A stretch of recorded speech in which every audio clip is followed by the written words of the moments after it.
should be live right now. Let's check.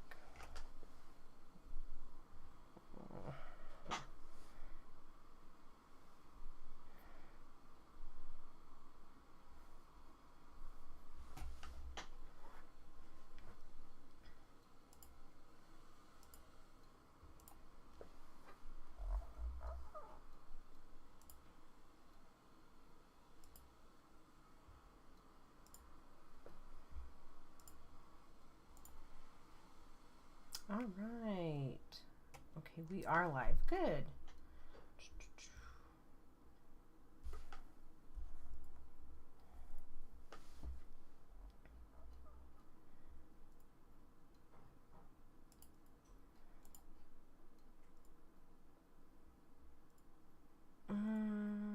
Let me figure out how to enable the chat here for you guys.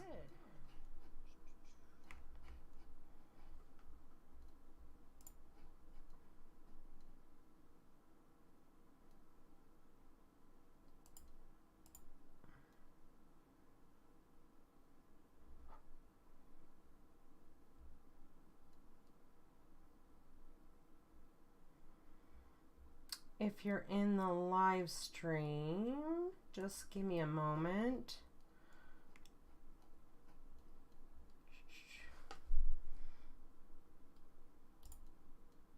I'm trying to get it so I can enable the chat. It might not work this round, but if it doesn't, you guys can ask me questions in Slack because I have that up.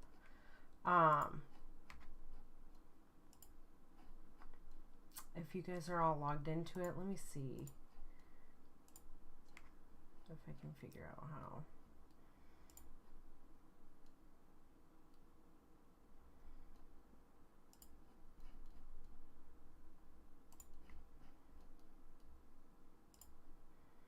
I'm not sure if it's a setting in YouTube.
Here. Bear with me, guys. Sorry, it's my first time doing this live streaming through OBS.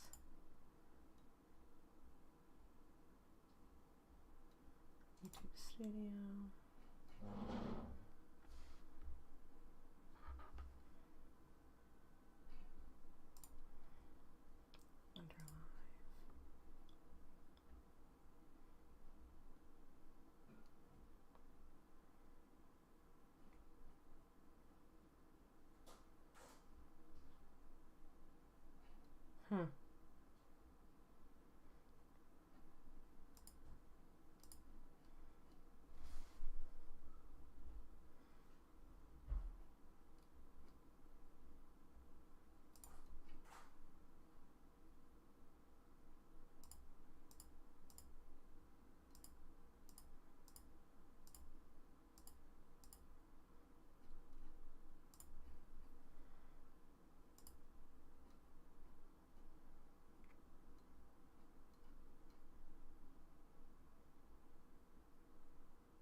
If any of you guys are in the live stream and know how to do that, can you please go ahead and just write that in the comments because I am unaware. Let me see here.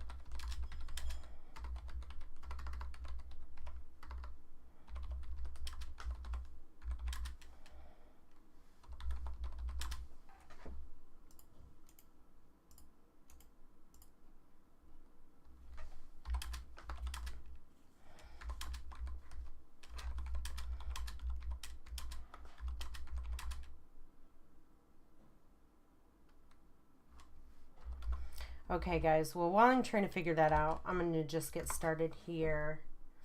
Okay. Well, my name is Amanda McCara, and this is Art 184 Computer Animation. I'm going to today go over the syllabus with you guys, and we're going to kind of get our feet wet and open up After Effects and work in that a little bit. Let me see here. All right, let me make sure that I am not blocking anything. So this is the home page when you go into Canvas. And this page will only be live for the next week. What I'm going to do is I'm going to switch it to another page after that. That's going to be more relevant to like what we're learning at that moment. But I've had a few of you guys reach out to me already with some questions, which is good. But let's just go over the syllabus so we can talk a little bit more in depth about that. And I can inform you guys about what's going on. So you'll go over here to your syllabus area, normal standard procedure, and we'll click on here, and here's the updated syllabus. Now I noticed someone mentioned something about in-person class. This class is live online and online only. It is not an in-person class, so I'm not actually on campus teaching. I'm remote teaching this class, and so the nice thing about that is that you guys are allowed to switch modalities, right? So if you want to join the live stream, that's great. Normally, if the chat would be up and running, I'd be able to interact with you guys a little bit more on there. But just like I said, at the moment, it's just not working for me, or I have something disabled. But normally with the live stream, that's a nice thing, is that you get live feedback from me. Or can ask questions and I can answer them there within class. Now, like I said, you can switch between modalities, so you're not required to be in the live stream, but we'll just kind of jump right into it. So, again, my name's Amanda McCara. I don't hold office hours because we aren't in person, but I did put a Google Meet link here, and I'm more than willing to talk with you guys and meet with you guys virtually. If you just want to put the meeting in or schedule it with me so that I know. I do have another job outside of teaching, and so I work that job during the day, and so I might not be available at all times. The quickest way to actually get a hold of me is through Slack, because I also use that for my day job. So you might get a response quicker that way. But if we need to meet, if you have questions or anything, go ahead and click this link right here, and we can definitely do that. We meet, well, as far as in-person office hours do go, like I said, I don't hold those, but there can be exceptions for that. And Dr. Casey Farina, who is the director of the program and who previously used to teach his class, we can work something out with meeting him there. He's usually on campus at least a couple days out of the week, or if anything, I could meet someone there. But, just reach out ahead of time. I could set something up. We could have a meeting. That's completely fine. My email, that if you guys need to email me, is a standard amanda.mccara@gccaz.edu. Please use that one. There's my personal email account that is associated with my Slack. Please don't use that one. I'm not quite sure why. I think it was just because that was my personal Slack account when I was added to the channel, and so it's linked on there. Let's try not to use that, but right here in the syllabus is what you want to use if you want to get a hold of me, or like I said, Slack. Again, live online format. We meet every Tuesday and Thursday from 6 to 8:30 p.m. I'll go ahead and live stream on YouTube all the time. The nice thing about that is that the videos are archived. So if you don't make the live stream, it's automatically going to be saved to the YouTube channel, so you can always watch it later. Let's see here. So the participation, you guys, attendance is a little bit different in this class. I'll get a little bit to it more here in depth in a second, but you know, you are required to participate each week in the class, and that is how we take attendance, essentially. Like, we're trying to phase out the whole attendance thing and make it more into our participation, which makes sense for the way this class runs. But what you'll do is you'll record a video question using OBS that will be answered live in class online once a week on Thursdays. I'll go through those questions and we'll answer them. Like I said, you guys can switch between modalities each week. Course information. Let's see. The most important thing here for you guys is that this one is a big one. The 12th of May, we're actually not going to be doing any work. In fact, that is a day that we're just going to be reviewing everyone's reels and everyone's work that they've done throughout the semester. And so no work will be accepted after that date. In fact, I probably will take work, like if you have that, turn it in before class, because once we hit class, that's it with that one. We want to review everything that you have in class that day, so everyone can see your work and you can display what you've worked so hard on all semester. Important dates that you guys need to know is that we have spring break, and I think that's the only date that a holiday or like a day off falls on for this class, because we're on a Tuesday and Thursday. I'll have to double check with that, but when I looked last time, it was just spring break that we had off, which is the 13th of March through the 19th of March. And so we will not be holding a live or online, like a live online or online class during that week. Final portfolio reviews, 6 p.m. on 5/12/23. Again, like I said, get it done. You'll want to have that done before class because we're going to be reviewing them in class. You're going to want, so this class takes a while. Like, learning animation is a tedious thing to learn. It's not going to happen overnight.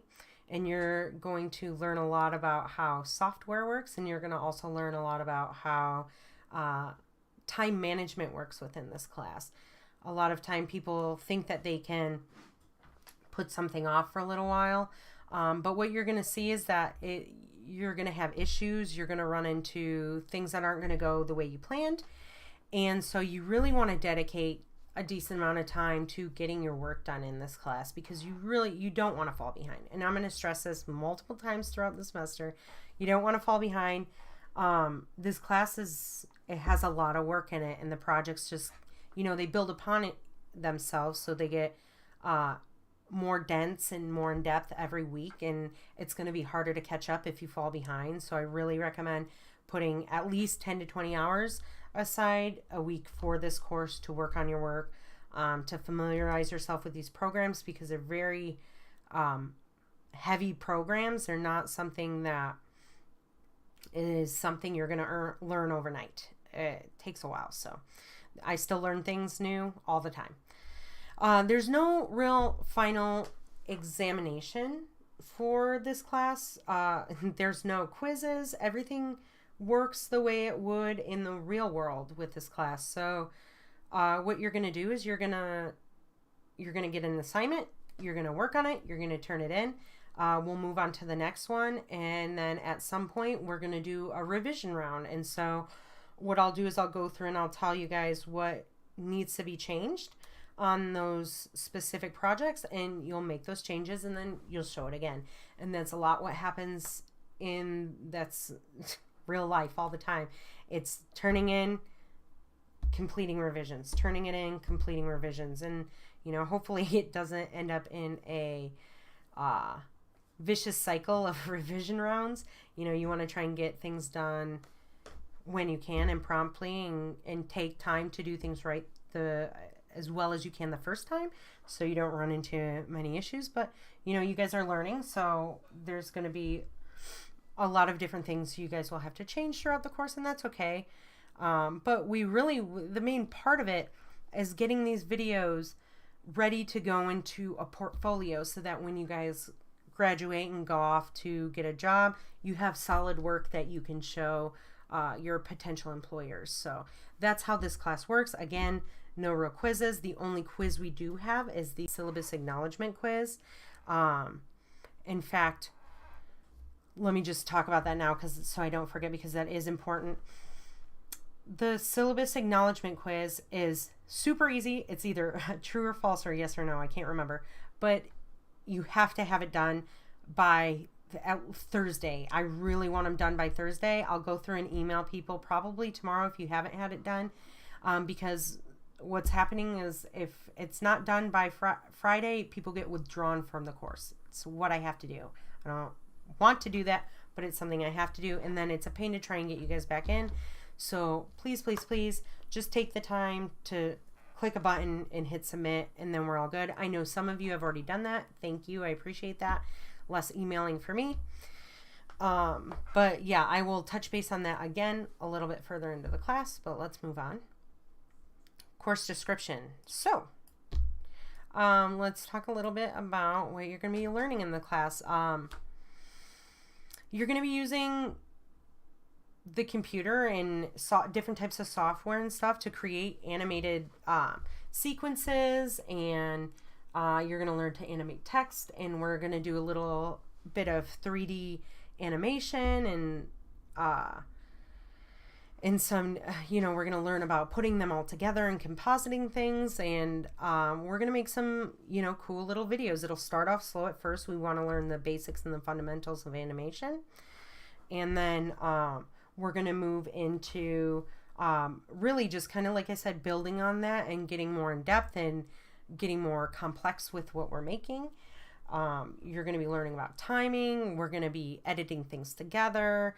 The construction of characters, we're not going to be like doing any actual character animations in this class. That is a very, very complicated topic to get into, and it takes a long time, and really what we want to do is we want to learn the fundamentals of animation before we get to that point. So this class is going to be not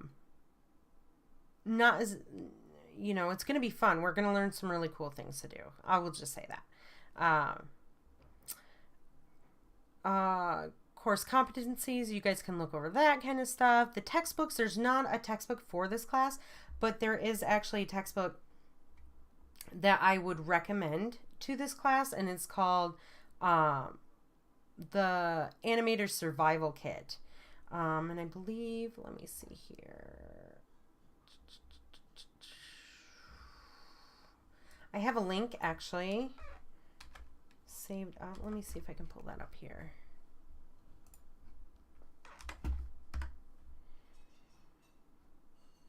Perfect. This book is awesome, and it just talks a lot about a lot of different, like, your principles of animation, a lot of different things, how animation used to work, and it's just a really good book to read if this is something that you're going to be going into as a career. I highly recommend getting it. It's not that expensive. I think when I pulled it up, I thought it was like, what, $17, right around there for a paperback. Okay, $20 for a paperback. Don't worry about the hardcover. It's too thick for a hardcover book, to be honest. Like, it's just, you'll want the paperback version. It's just fine like that. But definitely worth looking into and maybe getting at some point. But it's not required. There is no book required for this class. The materials that we do require. I really recommend that you guys take notes in this class. There's a lot of terminology that you're going to learn. And there's a lot of steps and processes learning how to do things.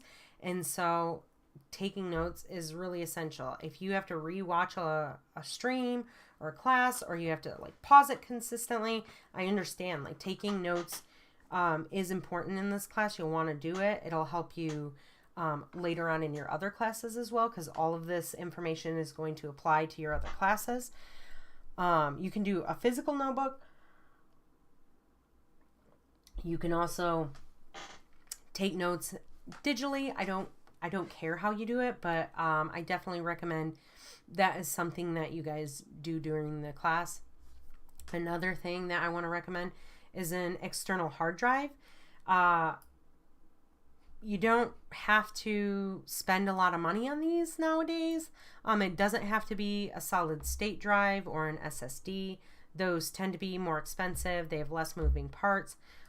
They do hold up a little bit better, but for what you guys are doing right now, it's not essential. At least a terabyte, 1 TB is 1 terabyte of space. That should be sufficient for you throughout your school career. So I would definitely look into getting that. The one thing I would recommend against are thumb drives. Students lose thumb drives very easily. People lose them easily. You leave them in computers, you set them down, you forget where they're at. They're hard to keep track of. Don't do it. And not only that, but I haven't looked or purchased a thumb drive in years, to be honest with you. And I don't even know how much data they can hold or store anymore. But the nice thing about this is an investment, right? You will use it throughout your career. You're going to use it throughout school.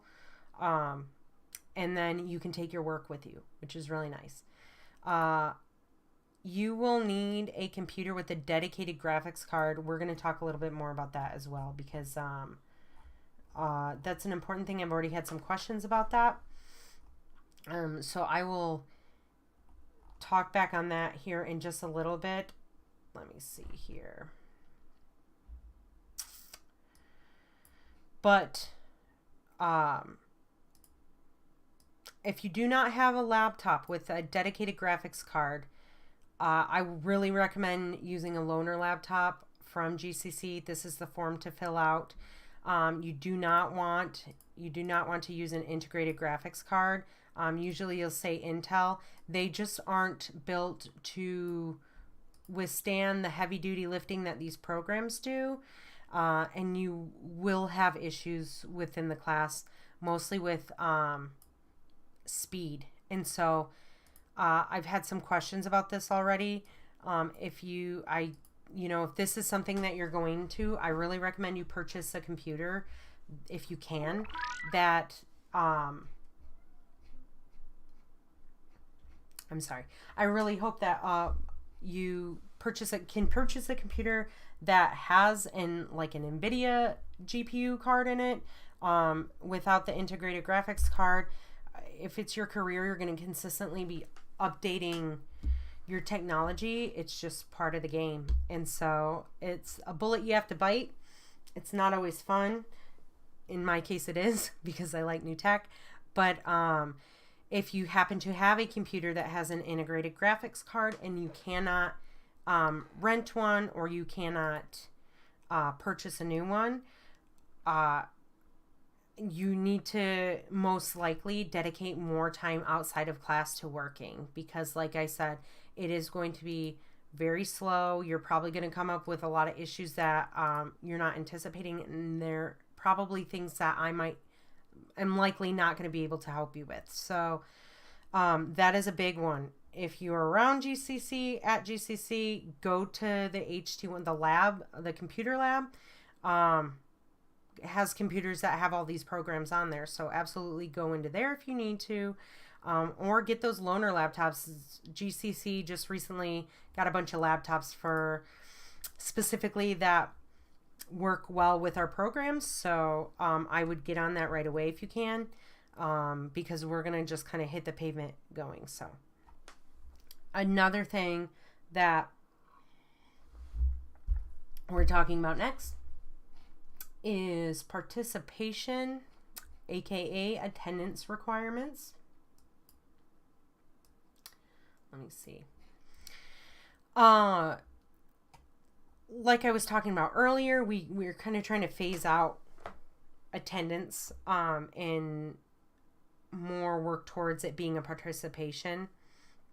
And so what you guys will be doing is every week there's going to be a participation assignment in grade. You guys have to get those recorded. You record yourself asking a question, and you turn those in. And then, like I said, we will answer those questions on YouTube Live on Thursdays. The biggest thing, I'll go a little bit more about it, but the biggest thing we don't want to see is like, I don't have any questions, because you are going to have questions. You're probably going to have more questions than you realize. So, let me see, to commit, they can switch between what attendance will be evaluated each week. Yeah. So, this part. Make sure your camera is on and include it in the screen recording. A big thing that you guys want to do is you want to have your program actually in the screen recording, because I need to be able to see what you guys are doing in order to answer questions or see what's kind of going on within your program specifically. So the more detailed that you can get within those videos recordings, the better. And they'll just be related to the current project or class materials that we have that week. So, and course policies, you guys can go over those as well.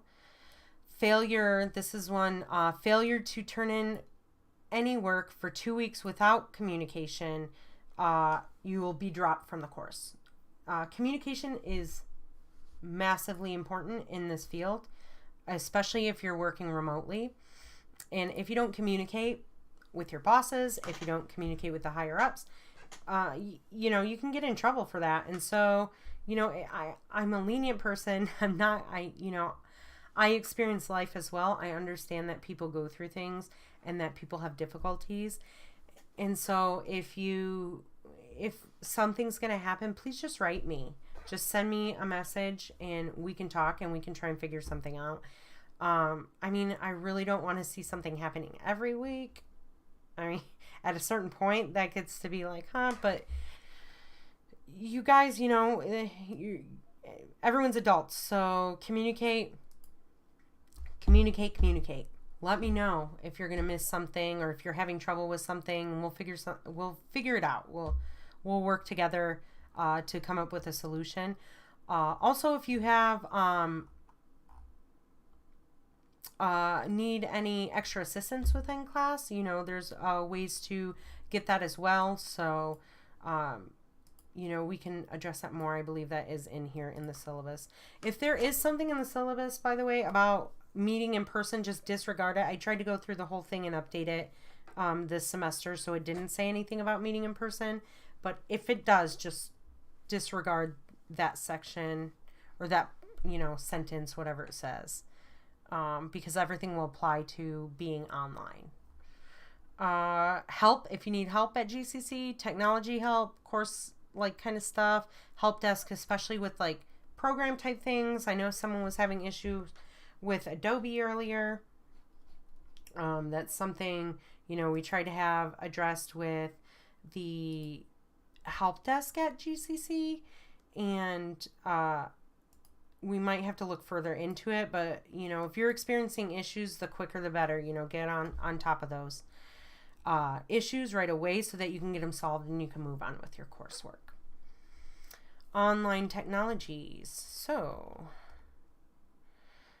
we use a lot of different programs, both online applications and software on your computer. They're used for a lot of different things, and this is just going to, again, carry on throughout class or beyond school. It's going to carry on into your career. I use a majority of things like this on a daily basis during the daytime. Google Drive, Dropbox, things like that. But for here in this class, you know, there's a student email that you'll use to email me, etc. Communication, Google Drive. Sometimes we will be setting up, or I might send you guys files or something through Google Drive if I need to. And so make sure that is set up and associated with your student email because it does have unlimited storage space. I don't recommend working off of that. I still really recommend you getting a hard drive. This is not reliable. If your internet goes out, if there's issues, you can upload it to there and download it to work on it somewhere else. But that is not a sustainable workflow. This is for like mostly sending documents and keeping documents and stuff online. You should really never work off of Google Drive with animation projects or editing projects or anything like that. Canvas, YouTube, clearly on YouTube. I will have to, let me upload this, just disregard this link right here. I'm going to update that one to my link, but I also did add the YouTube link on the homepage as well. So you guys can just go there and click directly on that. LinkedIn Learning, that is something else that we will be using in class here. Now, LinkedIn Learning holds a bunch of tutorials on the site. We might possibly be phasing this out at some point, but for now we still use it. I did send everyone out emails inviting you to LinkedIn Learning. If you already have a LinkedIn Learning account and have used it, please make sure that you can log in and you can still have access to it. If not, reach out to me. If you did not or cannot find the email that I sent with the invite, also reach out to me. But first, please check all of your inboxes, spam, trash, all of that, so you don't just see it in there. And then we'll get you guys set up on that. But it's something that's available to all digital media students. An important thing about the LinkedIn Learning, it is almost like a sister company to LinkedIn. It is its own separate thing though. You do not want to link it to your LinkedIn account. It will ask you to do that if you already have a LinkedIn account. Do not do it. You don't want it to confuse like a personal information with your LinkedIn to your school information. It can cause a lot of issues, then it becomes a problem and we have to get it all fixed and it takes a little while, but just make sure that you're not linking them. Keep them separate. And if it asks you to pay, if it's asking you to pay, then you did it wrong. Something's wrong there. You do get it. It is provided by the school to all digital media arts students. So definitely do not pay for it. If that's the case, start back over again and try the process. If it still doesn't work, reach out. Cineversity. This one is a cool one. This is also a tutorial site. We're going to be working in a 3D program called Cinema 4D this semester, and Cineversity is the tutorial site to Cinema 4D. It's owned by a company, an umbrella company called Maxon, and when you download Cinema 4D, you get all of the other Maxon software as well. It is in normal outside of school, it is a very expensive program to have. So this is a cool one that you guys get. It's fun to mess around in. It's very complicated, but this Cineversity, a lot of really cool tutorials on there, as well as on YouTube. There is, hold on, let me do something real quick. I didn't realize this. I'm sorry, you guys. But on YouTube, Maxon has a channel that also has a lot of tutorials that go along with like all of the Maxon products as well. And that is really cool to check out. I recommend you guys do it.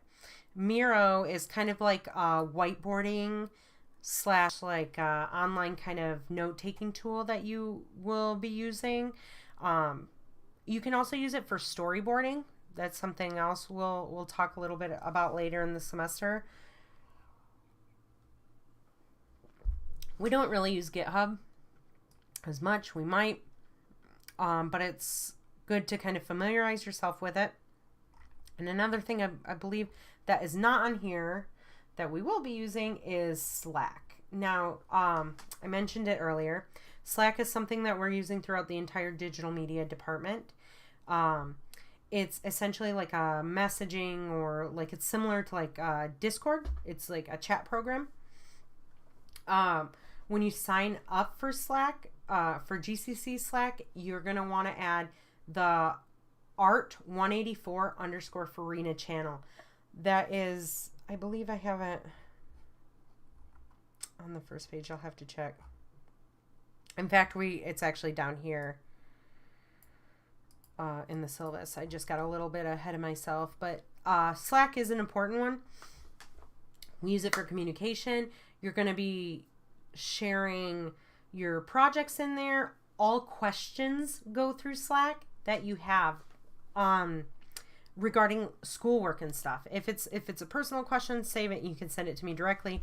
But if it's a question about your program or issues that you're dealing with within class, post it into the Art184 channel, because other students have the ability to see those and they can help you out on that. Like if I can't get to it right away, someone else in the class who understands it or who can put a different perspective on it, can help you out that way. It's a great communication tool.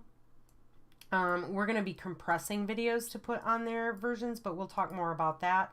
But like I said, any technical questions, any kind of like artistic or design questions, ask through there. And in this career is about showing your work and getting feedback on it. And it's important to get over the fear of that. Because the reality of it is some people are going to like your work and some people aren't going to like your work, and that's okay. Constructive criticism is important though. If there's something they see that could maybe work better or might sell the motion more, things like that, it's important to hear those things, because that's how we learn, right? Is through constructive criticism. With that being said, be appropriate inside of Slack. Be, if you do have a critique to give, think about how you're saying it, and, it's a good way to get to know your classmates too, and ask questions to each other and talk to each other through that. It is awesome.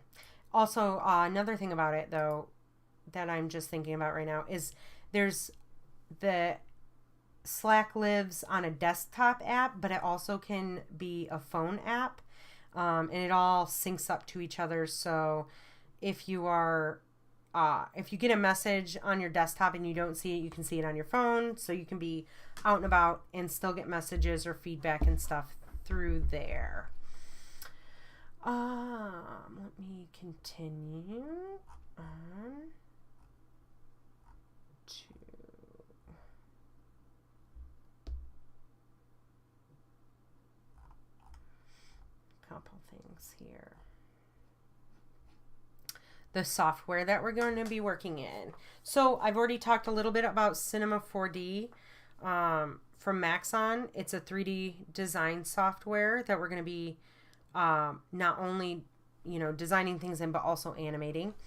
The 4D, it says 4D because you have your X, Y, and your Z value, and then you also have your time in there, I believe, or the time of it, and I believe that's where the 4D comes from. That, don't quote me on that. The Adobe Creative Cloud. This one is awesome. You get a ton of applications and different programs with that as well. You're going to log into Adobe CC with your MEID, and then you're going to purchase a student subscription. But inside of that, you're going to get there's going to be Adobe Animate, Illustrator, Photoshop. If you already have it, that's great. You're one step ahead. We don't really use Blender too much. I think that was something we used to use a little bit more, but now that we have Cinema 4D is kind of our standard, that is the one that That is the one that we usually default to. GitHub, like I said, we don't really use that much. OBS, Open Broadcast Software, is going to be what you use to record your questions for your participation grade and your participation questions. And these are just the terms and agreements. You don't have to worry about that.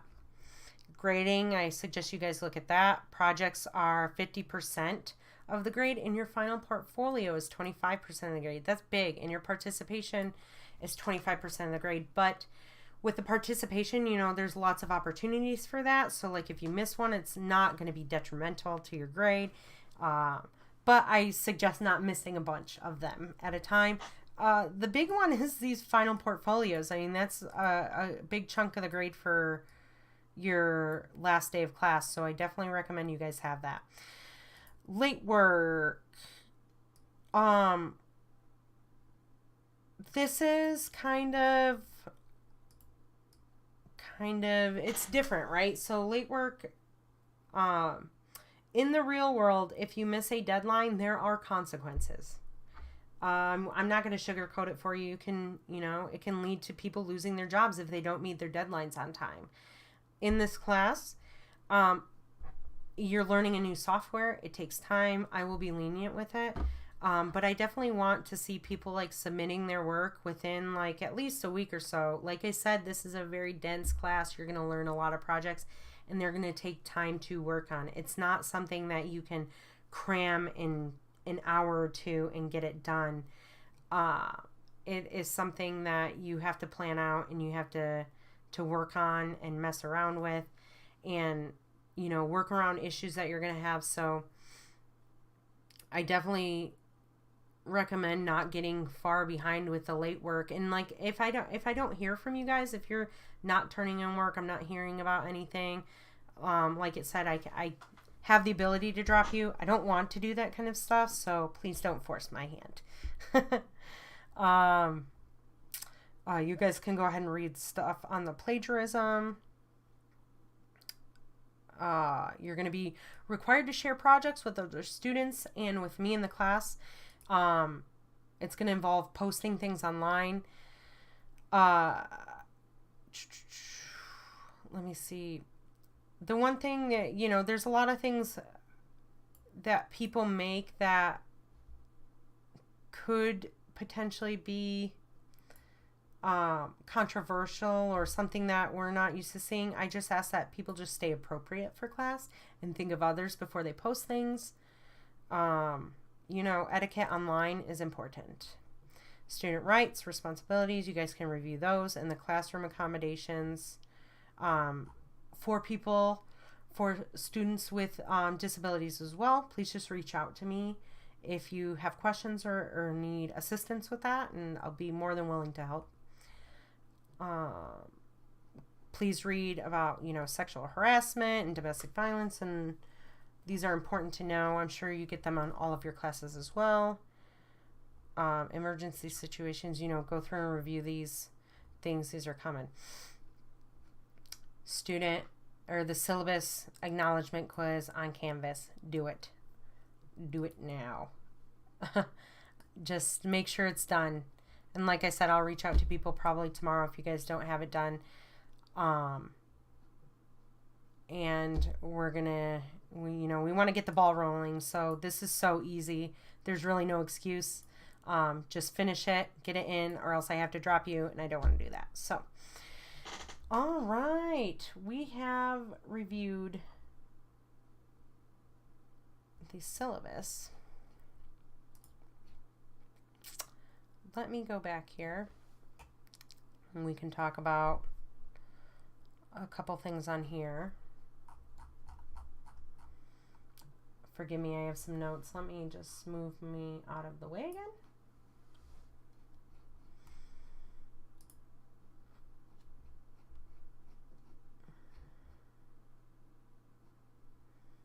I'm going to real quick check in my Slack to make sure. All right, cool. People are posting things already. Some cool animations going on here, guys. Ooh, these ones are neat. Someone's already got some 3D experience. That's awesome. Maisie, this is cool. Yeah, Kaylee, this is awesome too. That fish animation's great. The little pillow. Okay, yeah. Guys, take a look at all that stuff online. These look really neat.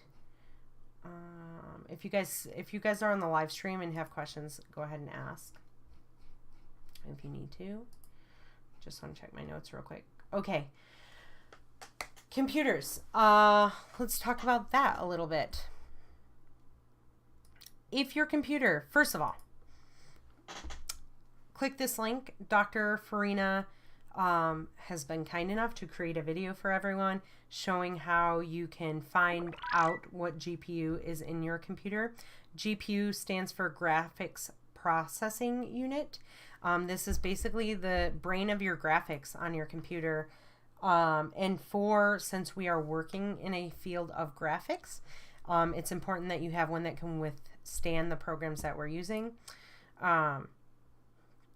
The CPU is the central processing unit, and that's like the main brain of your computer. But more or less, we need to find, like, you need to have a NVIDIA GPU.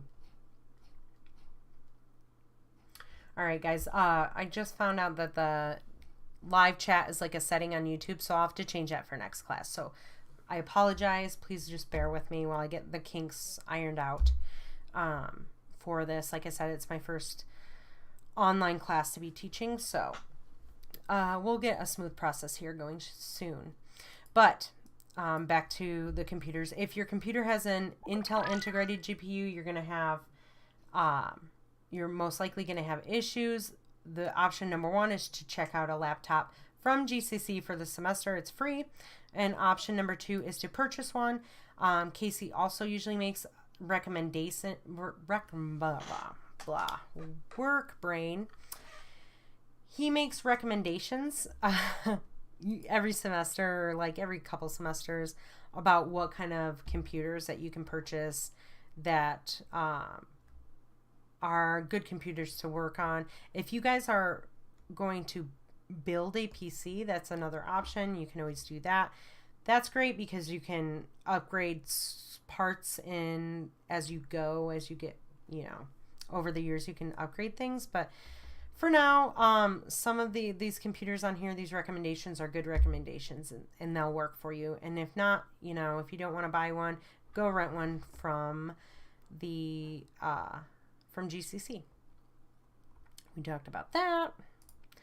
Let's go into our first week's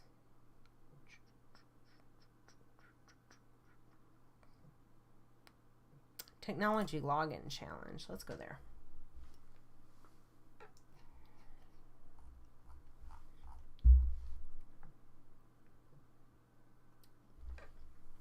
All right.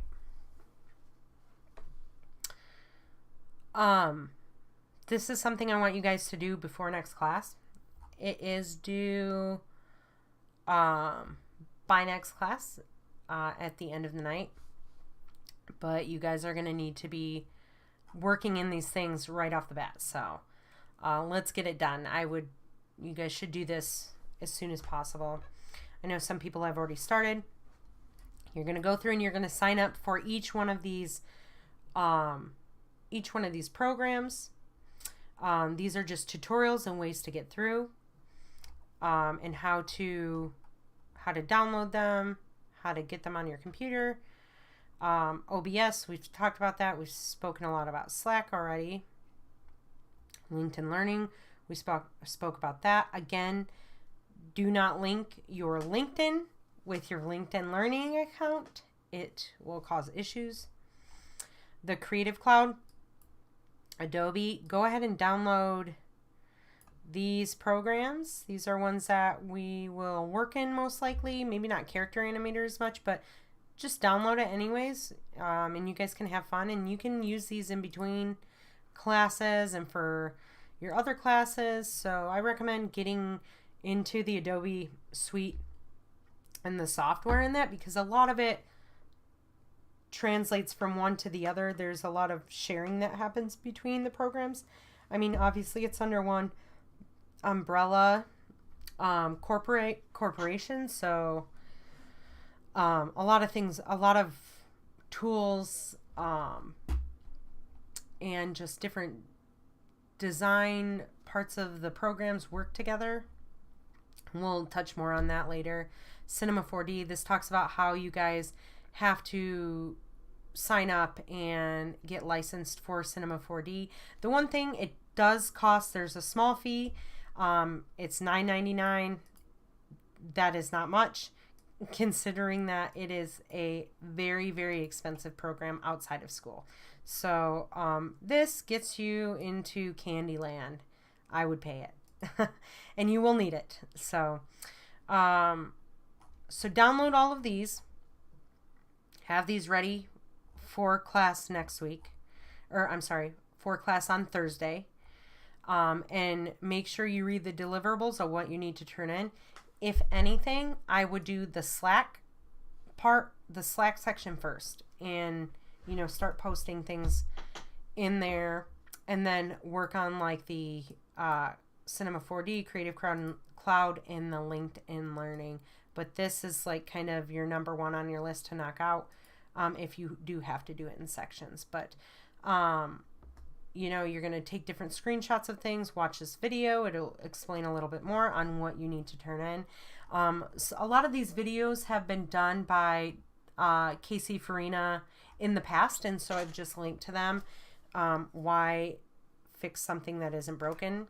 I might update them later on in different semesters, but for now they're still relevant. So let me see here. Oh yeah, one of the notes that I have for you guys is that the nice thing about all of these software licenses is that they are transferable, which means that you can send them to different computers. So let's say you're working on a laptop and then all of a sudden you have to go into, you have to work on a desktop or something like that. You can still have the apps and the softwares downloaded and you just sign into them. So that's really nice that there's not like a static license that only works for one computer. It's able to like be fluidly used between different devices and different workstations, essentially, if you want to. I just recommend, if you are using a public workstation, to log out of them. I would just, you know, if you're going to use any kind of public workstation, go to the school and use it in the lab, and that just resets every night. So, all right, let me see what else.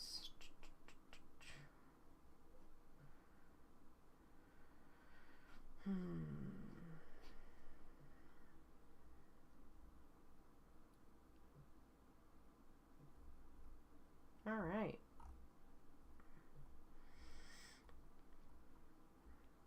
I'm just looking at some side notes I have here so I don't forget to tell you guys things. Oh, let me talk about projects. This is why I have notes. Projects, we're going to be doing projects, probably one project per week. Sometimes there might be 2 projects a week because there are a lot of projects in this class. Both your projects and your participation your participation videos and questions will be due on Monday nights at midnight. The reason I have it Monday nights is because classes are Tuesday and Thursday, so I give you until Monday to turn all of those in. And the participation module specifically will close Monday at midnight. On the Mondays at midnight, so you guys will want to get those in. Those are the one things that I do close. Project modules I will keep open, like I said. But if you guys have any questions about that, best to ask now before you get behind. Let me just check some other things.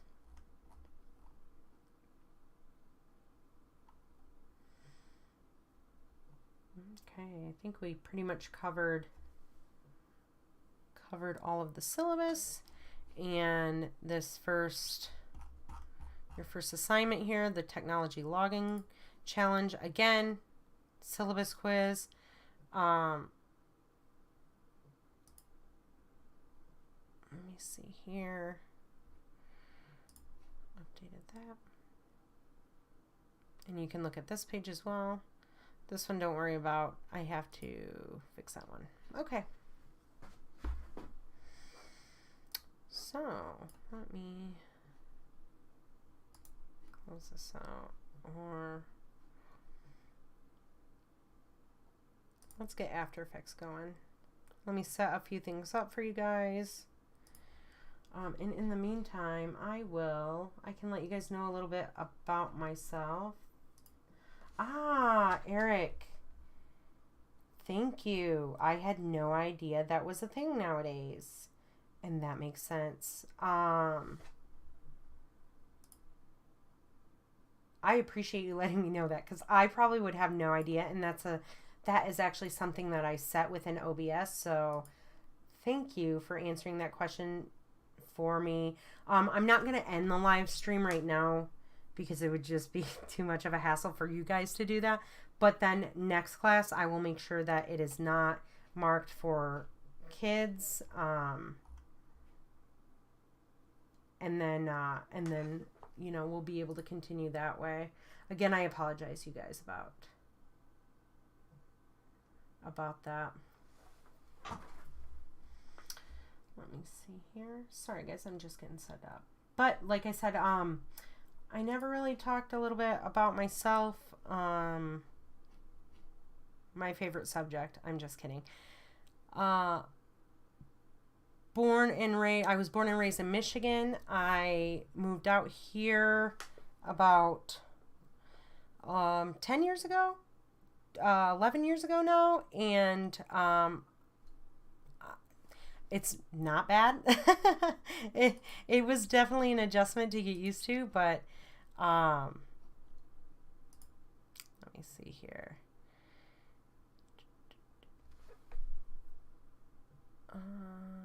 Default. Let me close this. Ignore these real quick. I love nerdy things, geeky things. I'm a big fan of Lego kits. I really like putting together Legos. I thoroughly enjoy getting lost into that. I play video games. I have a PS5 and I love it. It is, the most recent game I played on there and finished was God of War Ragnarok. And I've got a laundry list of games I need to start playing, but you know, time as you're an adult becomes finite. So there's only so much of it that you're able to use. But I also have two cats. One's name is Minerva and the other cat's name is Seamus. I cannot guarantee that they will not interrupt live streams. Right now my door is closed and I haven't been hearing them, but there is a very high likelihood and possibility that they will at some point disrupt my class and try and be involved in teaching and instructing. So just so you guys are aware, that is a very real possibility. I will try and avoid that. But I can't guarantee that I can control the chaos that my animals bring. Okay, so let me start off.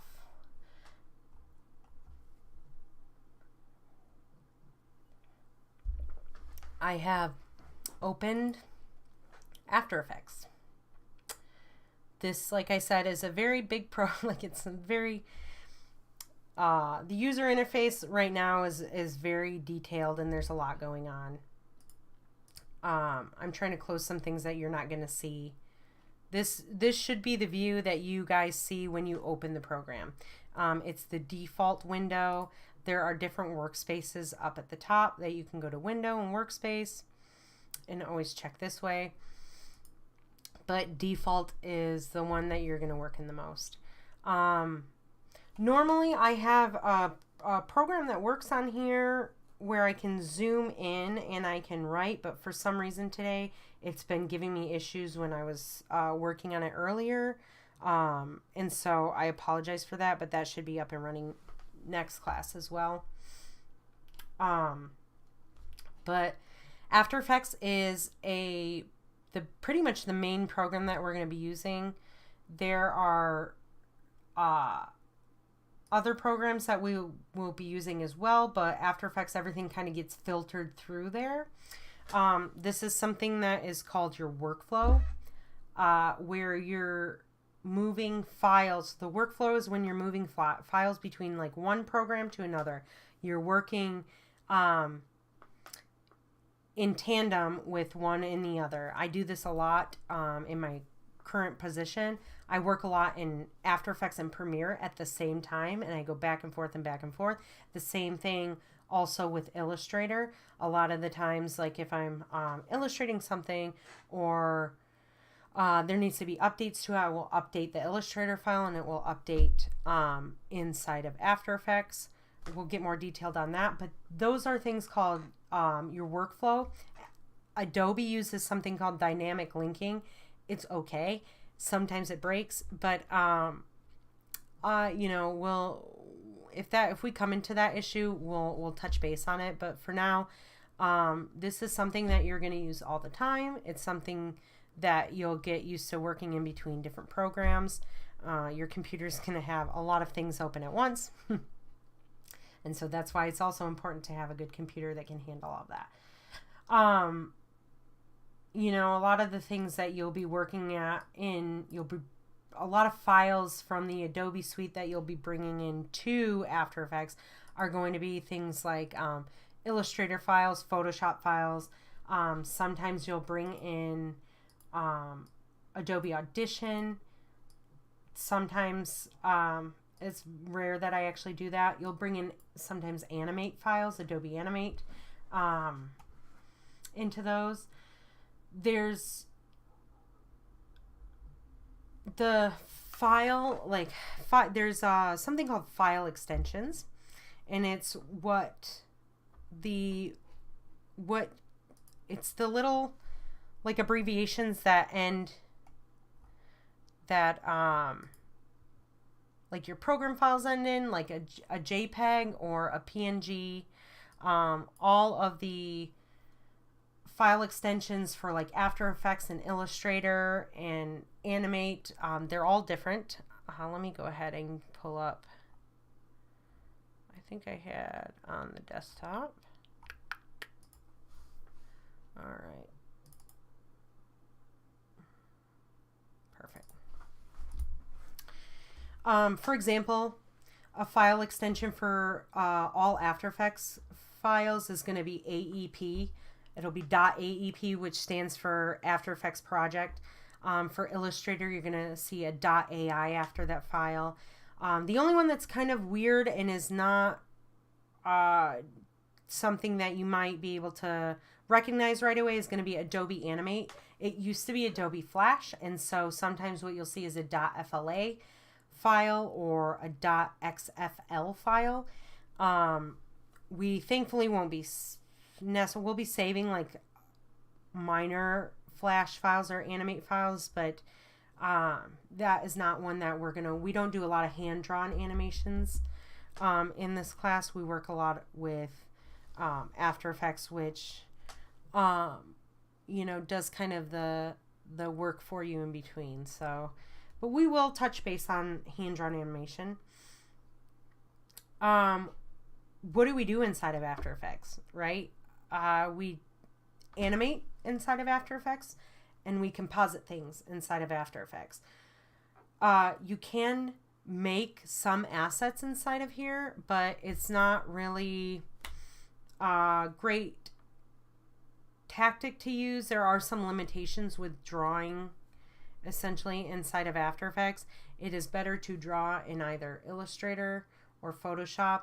I recommend Illustrator. It is vector-based program, and what that means is that it is everything's mathematical in there, so you can resize things to be really large, or you can make them really small, and they retain their resolution. They always look crisp and nice, versus Photoshop, which is pixel-based, which, you know, if something has so many pixels and you blow it up, it's going to look fuzzy and it's not going to look good anymore, and the quality of that image is going to go down. So we prefer working in Illustrator when it comes to doing animations.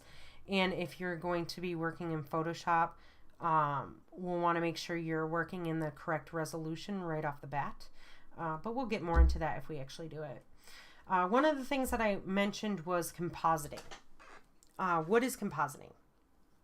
It's essentially taking two or more things and putting them together, whether it's an image or a video or shapes or something within the program. We're taking them and we are putting them together. A short, kind of the shorthand that you're going to hear me say for compositing is going to be comp, C-O-M-P. That compositing and comp, comp is more short for composition, but it's the same thing, okay? So you'll hear either compositing, composition, comp. It's all the same. It's all fluid. Just know that they all mean that I'm talking about the same thing when I say that. I would definitely write that down in your notebook. But the nice thing about After Effects is that you can have multiple comps inside of After Effects when you're working. I'll show you a little bit about that here right now. So the first thing that we've done is we've gone ahead and opened our program. What I like to do right away, and this is something that will burn you if you don't do it, is to save the project file immediately. So I go up here to File, up in the upper left-hand corner, and down to Save As. And I'm going to find the location that I want this project to live. I believe I made a folder here.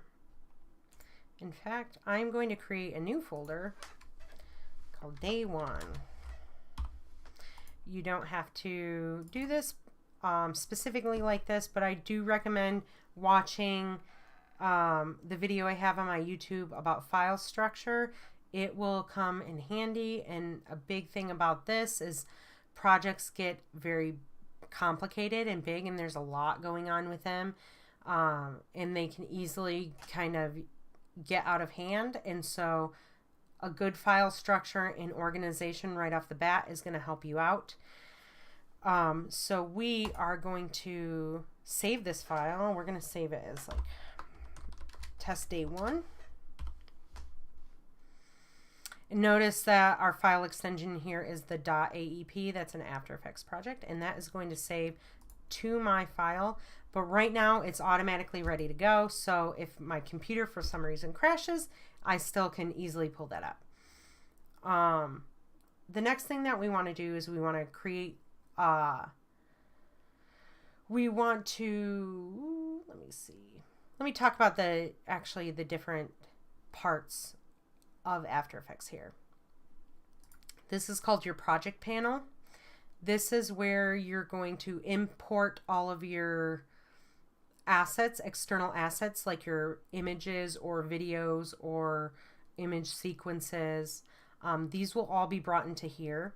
Anytime you create a composition, it will be housed here as well. This is essentially like your filing cabinet, right? You want to keep this nice and clean. The same way, things will get complex and complicated, and the more they do, the harder it is to navigate through. Here is this area here is your stage, or also known as your viewport. This is where you're going to be viewing your animation and getting all of your work done. On the side here, we have different panels. The effects and presets is the one that you'll probably be using besides your character for text. And we'll get more into this here in a little bit later. And down here, this is your timeline area, and this is where you're actually going to be setting keyframes and changing parameter values. We will talk about that here in a moment as well, but these are your main panels that you're going to be working in. Up here, sometimes you'll see something like this and then another one grayed out here. That's because these are tabs. If I grab this and try and move it around, it can be moved anywhere. I'm just holding down my left mouse button and I can drag it. If I wanted it here, it could be here. Is this a good area to have it? No. There's a reason that it's defaulted over to here. but they can be switched around easily. So sometimes that's going to happen to you guys. And if it does, it's okay. Your project isn't ruined. It's just, you know, it's just that these are off somewhere else. If that happens, if you just come down to window, if it for some reason disappears, you can't find it, or it's closed, you just come down to the window and you'll click on that and it should pop up for you. And of course it won't work for me now because it's right down here. I'm sorry. These are more the libraries one. Let me see. These are what are on your panel over here. So we still want to have those effects and presets on there. I don't want to lose that. But these ones are what you actually see within the layout of your program right now. All right, let me see. So we are going to start off by creating a new composition or comp. You can either click here to create new comp, and then, or you can hit, I think it's control, let me see, control N. That's one to write down. Let me pause for a second and hit on that note. You're going to be learning a lot of shortcuts in this class. I use shortcuts a lot.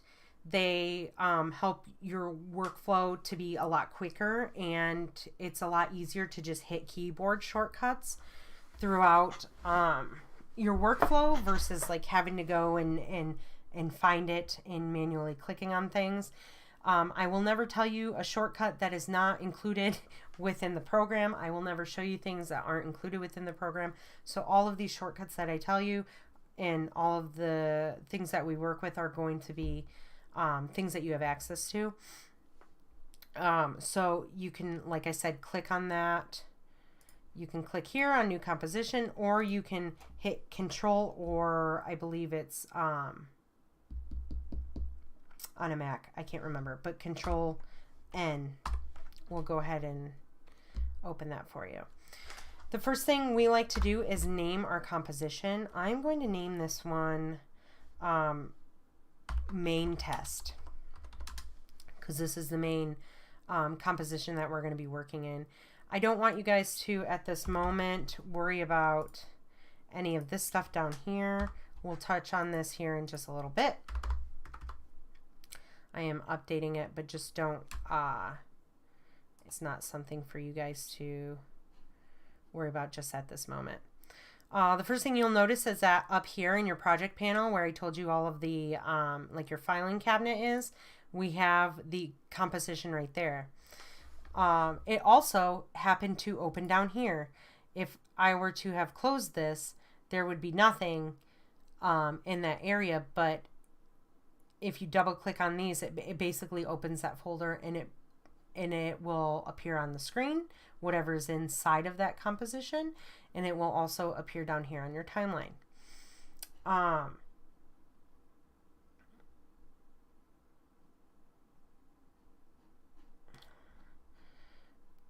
right, so let's add some shapes into this. Let me, I don't really like working on a white background. It kind of hurts my eyes. So what I'm going to do, this is like a new little tip for you guys, is down here in the timeline where it's blank, you can right click and go to new and solid, and that's going to create a background for you. And I'm going to name, just name this black solid or black background, BG for black background, and you'll click here and you can change the color this way. And then what's going to happen is it is going to automatically be added into my composition here. And then it also is added here into my project folder. It's whenever you create a solid or a background onto here, it adds it into a solids folder.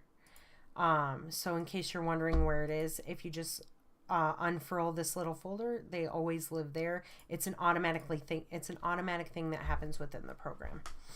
The other thing that I want to do next is, because I placed this background layer into my stage, right? I don't want to move this around. As soon as I start making things and clicking, I'm going to accidentally click this object and it's going to start moving it around. and I don't want that. And so what I'm going to do is I'm going to go down here. There's a little lock, a little like padlock icon. I'm going to click that, and that's just going to lock this layer in place. This is what is called a layer. If the layer is locked, you cannot click on it and you can't do anything with it. You will literally have to unlock it in order for it to move around. Another thing that you might see when you first open this program is it might just be like this, and that just means there's no background selected, that it's a transparent area. And so this just toggles that on and off to see. So you always want to create that background there in your composition so that you have, you know, it's the background layer that you have against your videos. It's just a new thing I'll let you know right now. So we're going to go ahead and add a couple shapes in here. Let's add some circles. Up here is your toolbar. We have your selection tool. If you hover over them, it tells you the keyboard shortcut that you can click to access those tools. So V for the selection tool. You have the hand tool, which is H. The zoom tool, you can hit the Z. I don't really use that very often. This here's your rotation tool, your anchor point tool, which we'll get to later. Here's your shapes. If you just hold down, left click and hold down, it'll bring all of these other shapes up here. We're going to start with the circle, and we'll just change the color here a little bit. Let's go to like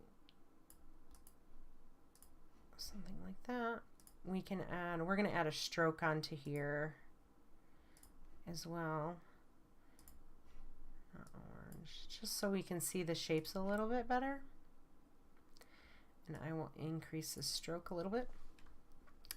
And then what you do next is you click within the stage and you drag out and your shape will draw. And if you hold down shift, it'll draw a perfect circle.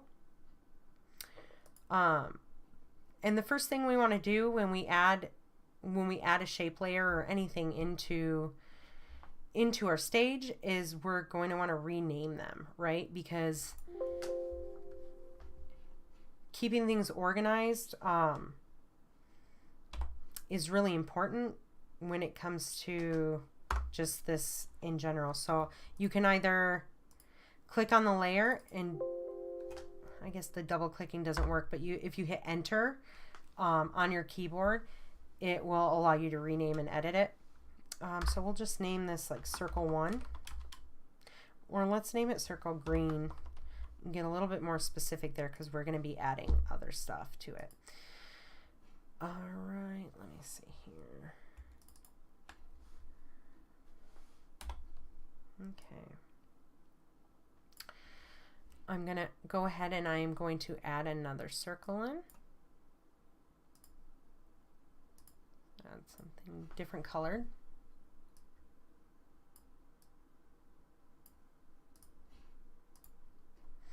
You'll notice what happened there to me. I still had this layer selected. So when I came up here to change the fill color, it changed the fill color of this layer automatically. But I didn't want that. I wanted to create a new circle.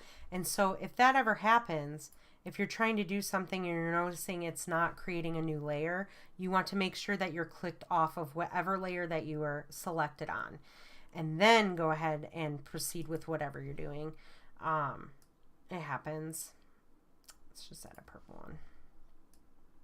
We'll draw that one. All right. Then we're going to rename circle purple. All right. And so I'll hit my selection tool, which is V for Victor. Essentially here, this is compositing. This having the two different layers on top of each other, overlapping each other. There's two you know, there's two objects in here, whether it's an image, whether it is a shape layer like we just made, whether it's a video. If it is put together on the screen, it is compositing. And there's different ways to composite things, and there's different effects that you can add to these different layers and stuff to make them look different. One of the things to know is that when it comes to this, you're going to notice that the green circle is behind the purple circle. In After Effects, layer order matters, right? So down here in your timeline, you have your purple. The circle that is purple is up on top of the list of layers, and the green is on the bottom. And so that correlates to how it appears inside of your stage or inside of the viewport. So if I were to take this green one and drag it, click and drag it up above, it's going to reorder the layers in the viewport the same as they are down here. So that is something to make sure you note, is that if there's an object that is behind another object that you don't want there, or if you want it above something else, making sure that your layers are in order is something that you're going to want to check. Something else is blend modes that you can see, right? So right here we do have, we have the purple underneath the green one. If we were to change the blend modes, let me see if I can make this a little bit bigger. I am not sure why it's not showing up as well. If you do not see the mode, like tab and drop down areas here on your layers or up in the little menu inside of your timeline, you're just going to right click and go to columns, and you'll want to click on modes so that it's got the blue check mark next to it. That means it's active. And so you will want to make sure that that is clicked, and you can go in here and you can change these screen modes, and it will change how that layer is all of a sudden you notice that it's affecting the way it's interacting with other things within the viewport, right? So we bring it over here, you don't see anything because it's essentially just interacting with the black solid, which is making it its normal color. There's nothing really underneath it. But as soon as we move it over to the purple circle, you see that it is interacting with the other objects within the screen. If I were to add another circle into here, it would do the same if it's a different color, right? So if I were to add another one in here, a blue one, let's name it. Make sure you click, hit enter, blue circle. We're going to click there. We're going to drop this. We want this under all of them. I'm going to click on here. Okay. Notice how the green one's interacting differently with the blue circle, right? It's interacting differently with both. It looks different when it's over top of the purple versus when it's over top of the blue, and you can mix them this way. And so it's very in depth. You can do this with all of your layers. You can do it with some of your layers. But this is, it gets very deep when you're working with different blend modes, but essentially what this is it's just compositing, right? Let me see. Let's start animating these. So I'm going to take these. I don't want to delete them, but I also don't want them to show up in my stage. So what I'm going to do is I'm going to go over to these little eyeballs right over here in the very edge of the screen, and I am going to deselect the ones that I do not want to see. And it doesn't mean they're gone. It just means that I can't see them. If I toggle on and off, they'll appear in and out. That's a good thing to know. When you're working, if you just don't want to see certain things while you're doing that. So I'm going to move this over here. So the next thing we're going to talk about is transform properties. And what are those, right? So transform properties, in fact, let me see here. There's different transform properties that we're going to be animating throughout the semester. Rotation, position, scale, and opacity are the main ones that you're going to be doing. You can get very far just animating those things. I use them every day, every single day, multiple times throughout the day. That's pretty much what you do. And then you build upon those, right? It's like the building blocks of getting started. The shortcuts in order to pull up those are all different. The first thing that you want to do, because we want to animate this ball, right? We want to change the position of the ball from this side of the screen to this side of the screen. So I'm going to select my layer and I'm going to hit P. That brings up the position. If I were to hit T, it brings up opacity. That one's a little less intuitive, but if I wanted to change the size or the scale of the ball, you hit S. And then finally, rotation is R. So RSTV. Those are, or RSTP. Those are the ones that you want to remember.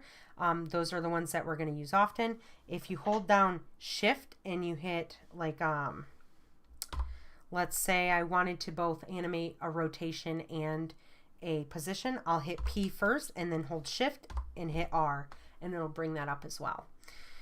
Let me see here. But right now we're just going to be working on position. Now we want to basically, we're recording the movement of the object, right? We want it to start here and end here. So the first thing that I'm going to do is, you see this little tiny icon on my screen. I apologize that I can't really zoom. Let me try again. Let me see if this is active. It is not. But down here, there's this tiny little stopwatch. Let me close this. And this essentially is like your record button. Right now it is off. If I click it, it will turn blue and it is now on. One thing you notice is that down here, you see this little tiny diamond that appears. This is called a keyframe. We're going to talk a little bit about those keyframes here in just a second. But let me see real quick. This working with this, toggling on the stopwatch, it is either on or off. There is no in between. You do not want to animate a bunch of stuff and then hit off, then toggle it off. You'll lose your work. So make sure that when you're ready to work and ready to make something move, you toggle it on. It should always end up blue, and what you'll see is the keyframe end up down there. It starts there. I'm going to take this playhead and I'm going to move it down my timeline, and then I'm going to just change the value of the position of the ball, and I'm going to play it back, and we have an animated ball. Let me do something here. Right? This is essentially like the most basic form of animation. This isn't amazing, but it is that easy to get started. You know, just click the stopwatch, turn it on, move the playhead. This thing right here, when you move it back and forth, this is called the playhead. It's moving along the timeline. And then you essentially change the value. And it adds a keyframe. Let's see here. Let me go back.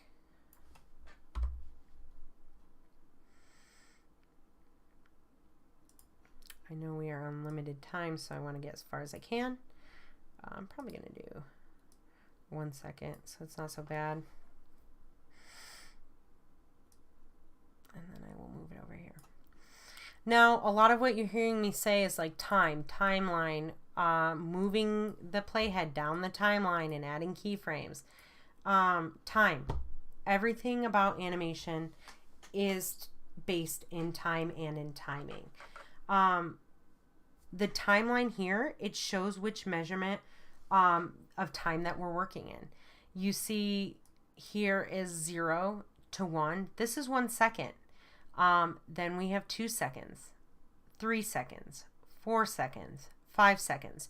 So this entire timeline will last for 5 total seconds. In between each of these seconds, you're going to notice that there is, let me see if I can zoom in here.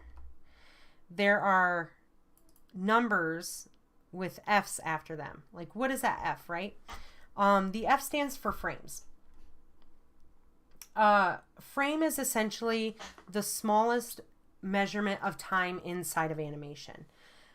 Things either happen on one frame or another frame. They do not happen in between frames. And you see that this one in the middle is 12. Well, why is that? The reason is because we are working within 24 frames in 1 second.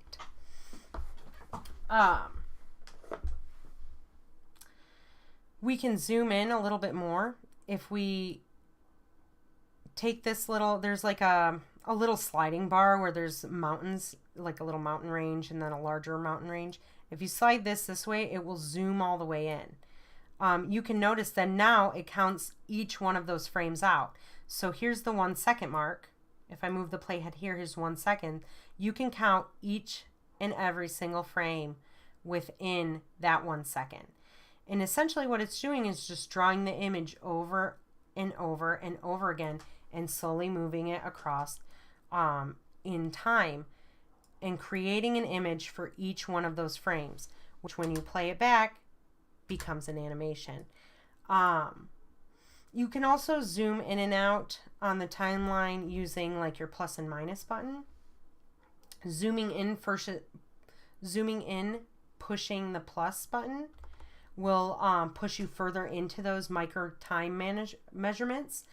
So you'll see closer and it breaks it down further. It's like zooming in on the microscope, and then pushing the minus will pull further back in time and show you the larger sections that you have.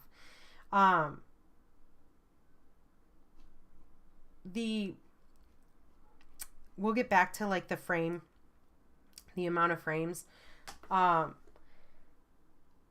is something, the 24 frames a second is something that it's referred to as a frame rate in animation. That's another thing. You're definitely going to want to write frame rate down. It's something that you're going to hear all of the time. Frame rate is the frequency at which how many frames are within an animation, a video or a film that are being displayed, right? You'll also hear me say FPS, which stands for frames per second. So I'll either say 24 FPS or the frame rate is 24. Why 24, right? What's so big about the number 24? Well, 24 is essentially the standard frame rate for what we do in animation. It's just been agreed upon, the general consensus amongst animators and people who create animation and videos, that 24 frames a second just looks the best. You would think that going above 24 frames a second would make it look better. It actually doesn't. It kind of does the opposite. Another thing about 24 frames a second is it's easy to divide by. And we'll get a little bit more on that here in a second. But one of the things that you guys need to know and that you will always do is you'll always create all of your animations in this class at 24 frames a second. There are a couple that we will do differently, but the default normally is going to be 24 frames a second. We do hand-drawn animations are a little bit different, okay? Their standard is 12 frames a second, and notice that's half of the 24. Why is that? Because 24 frames is a lot to draw in 1 second if you're doing hand-drawn animation. Could you imagine 1 second of animation and having to draw 24 different images for 1 second?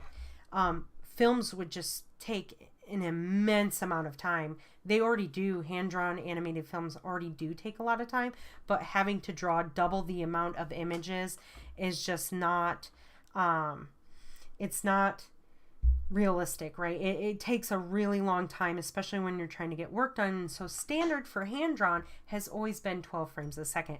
There's ways to make that look smoother. There's like different techniques that animators have used to make hand-drawn animations look smoother at 12 frames a second. But in general, that is what they use, and it's still, it's a stylistic choice, right? Like, if you're wanting to do it, we don't really do that nowadays, but if you want to, it's definitely a specific way that an animation looks, and we'll look into that a little bit further here. But whether you're going to be working in After Effects or Cinema 4D or any other animation program, really is going to be 24 frames per second 95% of the time. You guys just need to burn that into your memory and put that into your notebooks. But that is why you see the 12 frames in between the 0 and the 1 second mark. The 12 frames here is half of the 24 frames that make up that 1 second.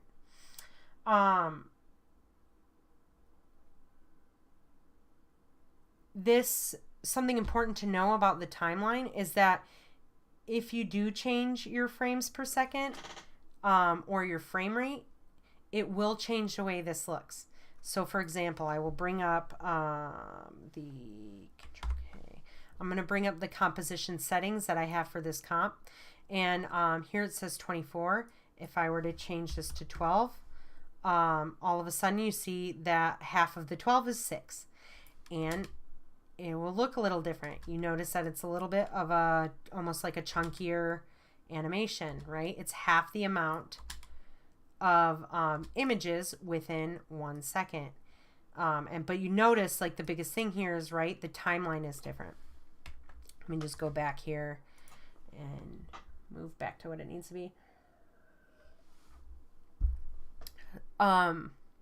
Let's talk about composition settings, actually.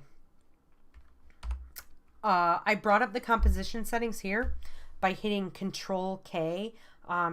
Mac, Command, that's right. If you hit Command K, that will bring up the settings for the composition that you're working in. Again, Control or Command N, as in Nancy, will bring up a brand new composition to add to your timeline or to your project. And Command or Control K, as in kite, will bring up the composition settings.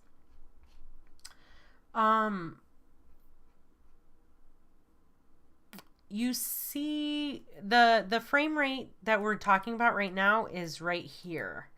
You can go in here and you can manually like click on here, and you can see there's plenty of different frame rates that you can work in.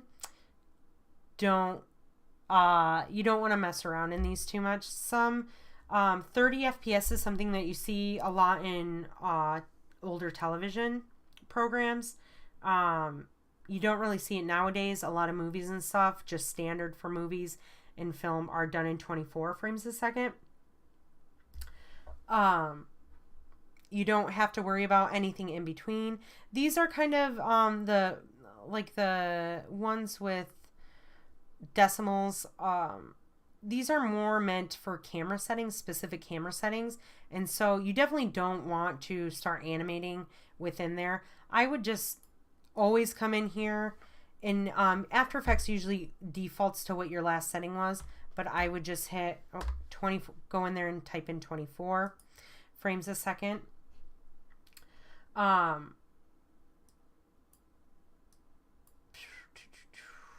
me see here. If you, like I said, this will affect like your timeline and how the timeline looks.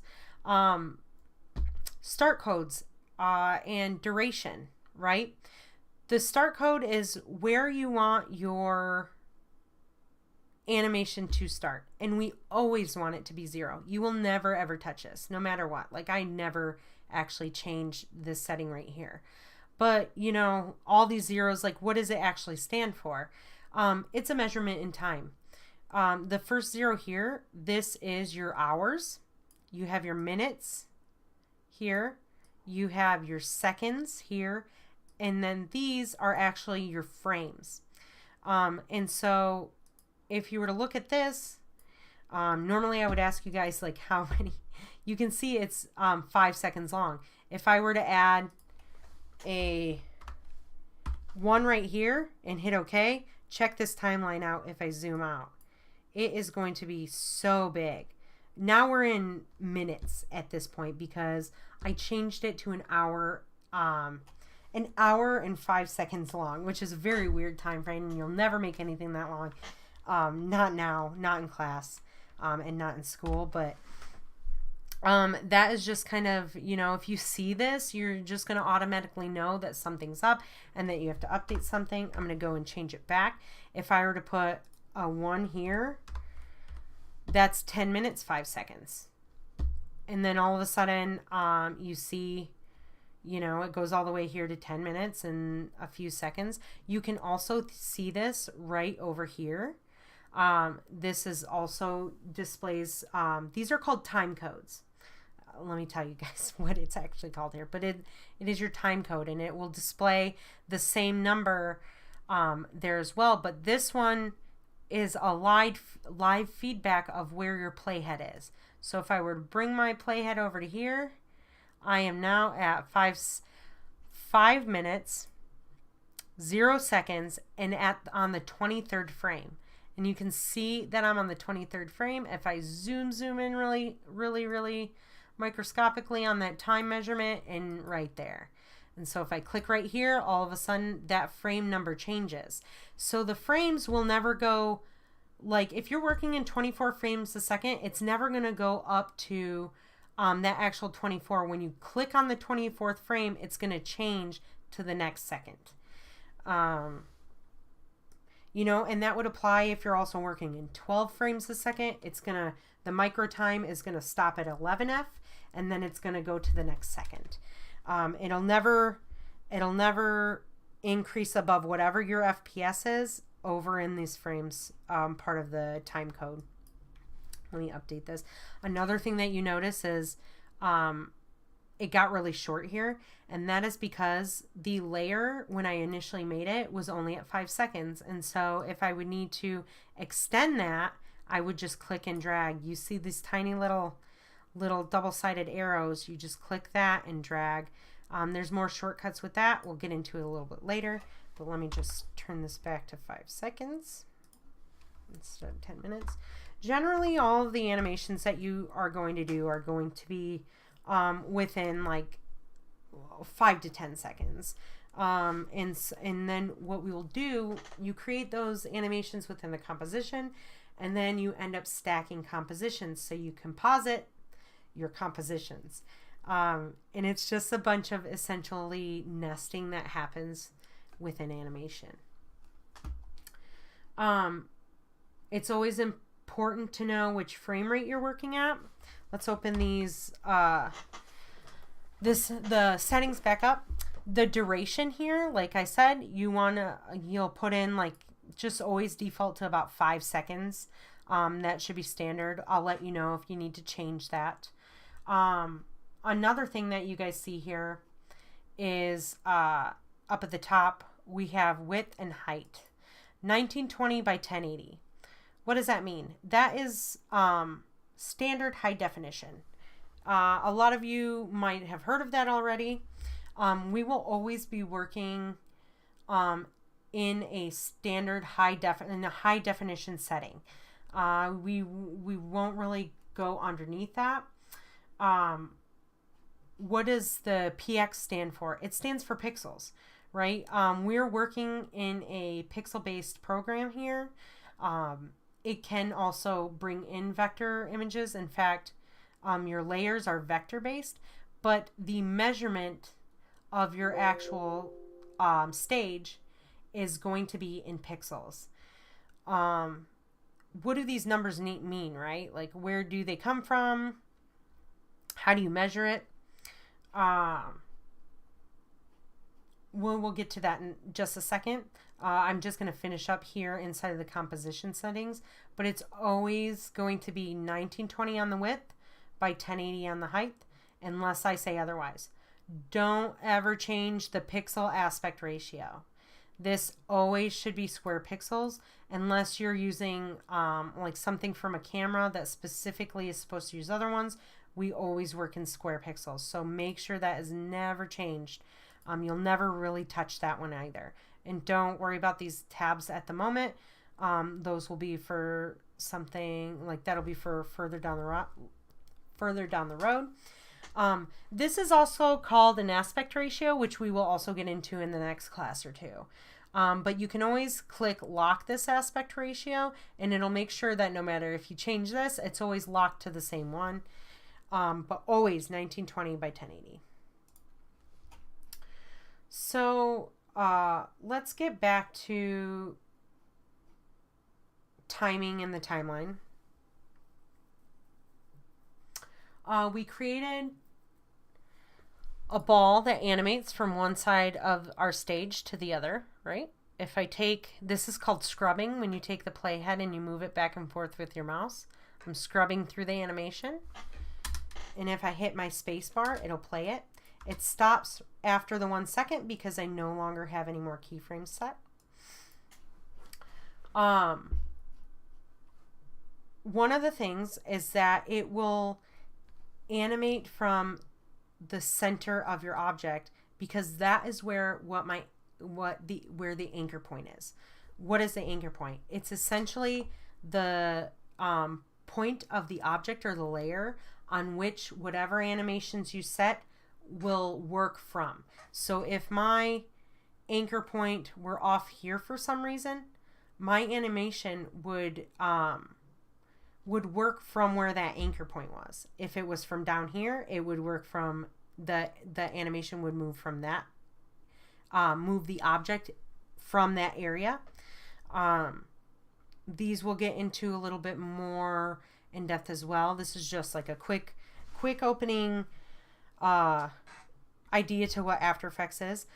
We always want to center it for right now. We will be moving these around at some point, but one thing to know is that you always want to have your anchor point set before you start animating, because if you try and change it after you've created an animation, it will cause bigger issues. It's hard to fix.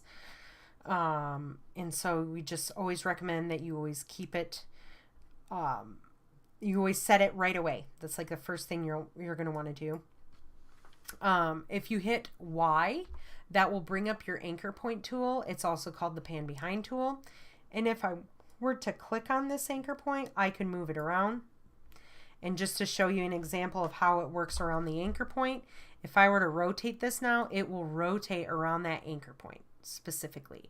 So it's like, just like it says, anchoring your layer, no matter what it is. If it's a video, object, image, it is anchoring it to that point.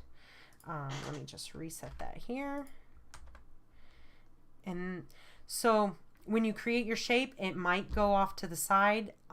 You can always center it automatically by coming up to the anchor point tool or the pan behind tool, holding down Control or Command and double clicking on it, and it will automatically center it into the middle of your object, shape, image, whatever you're using. I also think that there is a setting.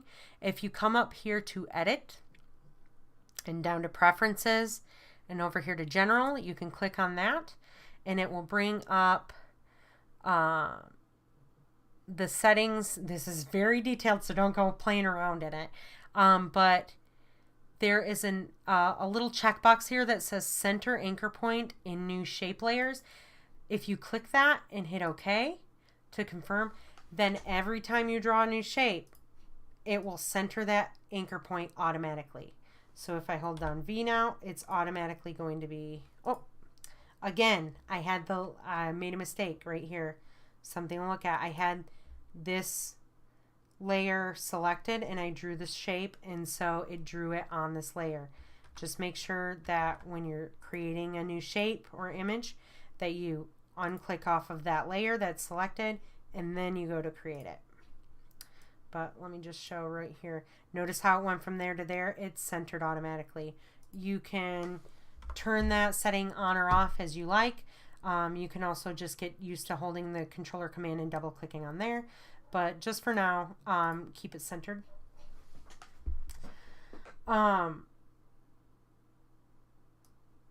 So let me go ahead and reset this here. Not the rotation. I don't want this property. I want the position property. So again, I will hit P for the position parameter, or they're also called transform properties. Parameter, transform properties. I will use those terms interchangeably throughout the class. And then I'll go to the 1 second mark. I'll scrub over to that, and then I will change the value here. Let me see here real quick. Let me just zoom in to this area so you guys can see it a little bit better. Okay.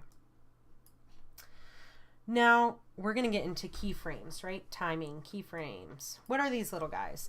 Essentially, they're little markers that are recording points for when you change a value. If I notice I had initially, it was the stopwatch was toggled off. I toggled it on. It recorded that point. It recorded the value of the position at 372 pixels on the X value and 528 pixels on the Y value. We'll talk about X and Y's here in a second. Those if I were to move the playhead along to halfway in between, and I were to change this again and push it a little bit further, it would add another little keyframe here, which is essentially, again, like a record mark, right? If you do something you don't want to do, or you want to go back, if you hit Control Z, that will undo. And that is something that is common throughout all of the Adobe programs, including Cinema 4D. So that is a good one to write in your notebooks as well. Control Z, as in zebra, will undo whatever you've done if you made a mistake or just didn't like the way it looked. Okay, here, let's see. So, properties. The position property has, these are called coordinates, right? You heard me say X value and the Y value here. It's the position of where your object is in space, right? Where the anchor point specifically is in space. So right now the anchor point, like I said, is at 372 pixels on the x-axis and 528 pixels down on the y-axis. And if I were to move over to the 1 minute, you notice those values change. Now it's 1404 pixels on the x-axis, so it went that many over, but it remained the same on the y-axis because we never changed the y value. We only moved the x value of this ball. You can see the information of your, I think yes, you can do that. If you just hover your mouse over a keyframe, you can actually see the information of that keyframe specifically in the little white box that pops up. It tells you where in time it is, and then it also tells you what your values are of that keyframe. When you look at the stage, you see there's like a bunch of small little, there's two small squares. There's one, if I just move this a little bit, go back. If I just move this a little bit ahead, there's a square, a little square here and a little square here. Those are your actual keyframes within the space on your stage, in your stage. So this is your first keyframe. If I click it, you'll notice down here that will highlight. And usually when you want to select something like that, you usually like to drag in over it and select, but for right now, if I select it, it selects that keyframe. If I were to select this little box here, it selects this keyframe. Now you see a bunch of these little dots in between. Well, what is that? Those little dots are what we call tweening. Tweening. Tweening is a series of automated drawings that are done in between each keyframe, right? Notice that I didn't have to create each individual circle as it moved along from one value to the next value, right? It automatically, that's the power of After Effects, right? It automatically does that for you. If I were hand drawing this, I would have to manually create all of those images in between. But After Effects automates this process. And so, like earlier when I zoomed in super, super high, let me see there. You'll notice that there's one image, another image, another image, another image, but I only had the 2 keyframes.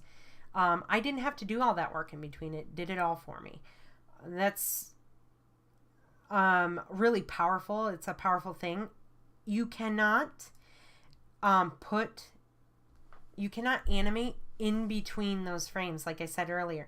So you can't just select it. It's either one or the other, right? You can't go in between. Notice how the timeline here, when you're zoomed in really high, not only do you see the frames by themselves one at a time, but you also see that the timeline here just kind of, the values change from like a lighter gray to a black to a lighter gray to a black, and so on and so forth, showing that it's switching from one frame to another frame and one frame to another frame. It's going to snap to it when you're this zoomed in. But again, like I said, you can't really move in between frames. The computer's generating the ball for each one, and it's drawing it 24 times. Like I only had to essentially just initially create the ball. Let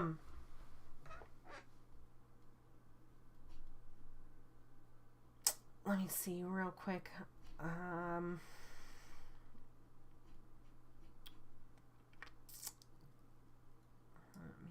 think what I want to talk about and show you guys here next. I hope you guys are hanging in there. Let me see how many of you are on the live stream. We got 3 hanging in. Thank you guys. Sorry about that. Just working out the kinks here. Let me show you guys a little bit of a demo on, let's compare those frame rates, right? Let's see the difference. Let's visually see the difference between 24 frames a second, 12 frames a second, and 6 frames a second. So what I'm going to do here is I'm going to go ahead and select that ball, and I'm going to hit Control D, and it's going to duplicate it, and it will automatically put that duplicate on top. The layer, it's going to automatically layer it above. I'm going to move that down, and then I'm going to hit keep it selected, and I'm going to hit Control D, and then I'm going to drag that one down again. And what I am going to do here is I'm going to take this first one, and I'm going to, let me see here. I'm going to select the position, and I'm going to move this up.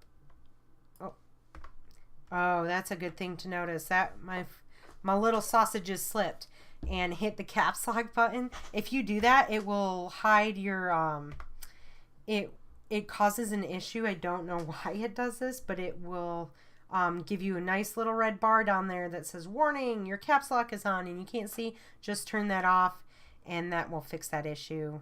It happens a lot. But anyways, let me just move these into place here, holding down Shift. Okay. Might have to resize this. If you want to bring up animated properties, like properties where the keyframe is already toggled, you can hit U. I'll continue saying this throughout the semester. Just a good one to write down. But hitting U will will hide it and bring it up, and it only brings up the ones that are animated. Let me see here.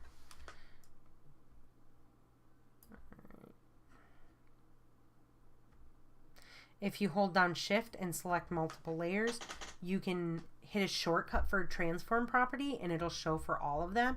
Like right now, my circles clearly aren't fitting all together, so I want to scale them down. So I'm going to hit S and it brings up that scale property. And if they're all selected, it'll change them all at once. And so I'm just going to select that and go down to 90 and it brings them all down.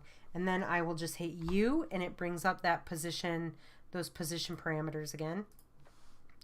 And so the next thing that I'm going to do is I'm just going to select this and I'm going to move this one down. Okay. So let me see all of these.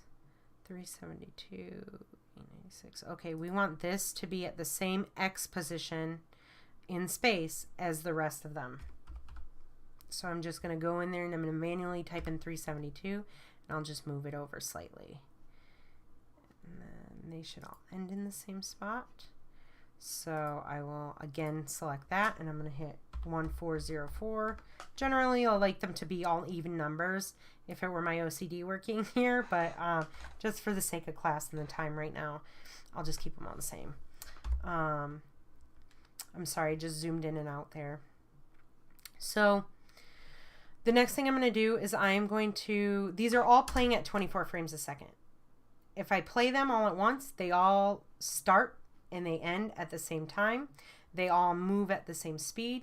They all look the same. I apologize if it's a little bit kind of, it looks a little broken up or chunky there. That's not, it wouldn't essentially export in that way, and we'll talk about that later.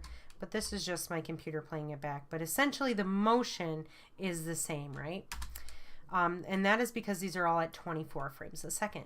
Now I'm going to go over here to my effects and presets and I'm going to type in an effect. You can go in here and you can do a drop down and go into each one, but that will take you probably in the entire semester to go through and find things. So if you just come up here to the little search bar within effects and presets, if it's collapsed like this, you just click it, click in there, and we're going to type in posterize time.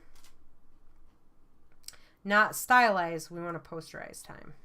And we're going to bring it and we're going to drag it specifically either onto the layer that we want it to be on, or you can drag it onto the object. I suggest the layer because you can, if you've got overlapping images or objects within your scene or your stage, then you can accidentally drop it onto the incorrect one, and then you're just kind of backtracking.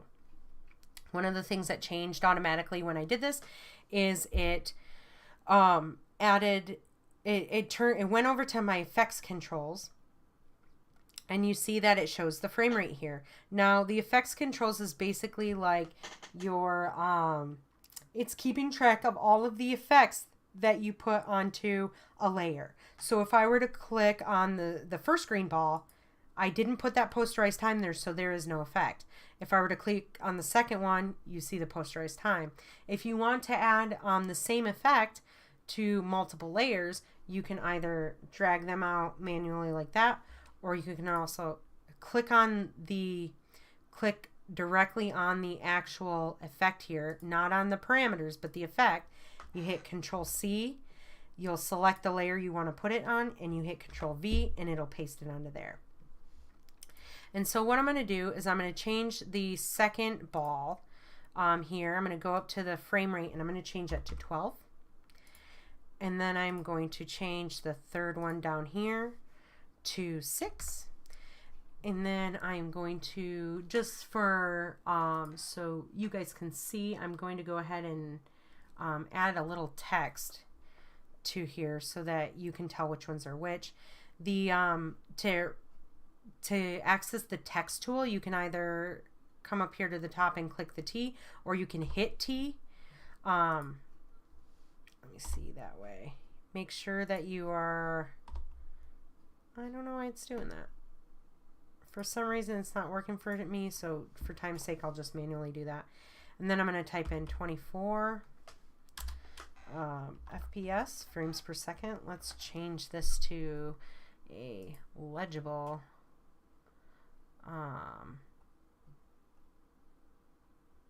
a more legible font or typeface, You'll hear them interchangeably. Let's just put in rubato. That's a good one. Regular. Perfect. Make this a little smaller. Okay. Also, you notice it's a little bit hard to see there because my background is black. Your guys' layers won't be these colors. I have it custom made for me. But if you need to change, if you're having trouble seeing the outline or the frames essentially of the layer,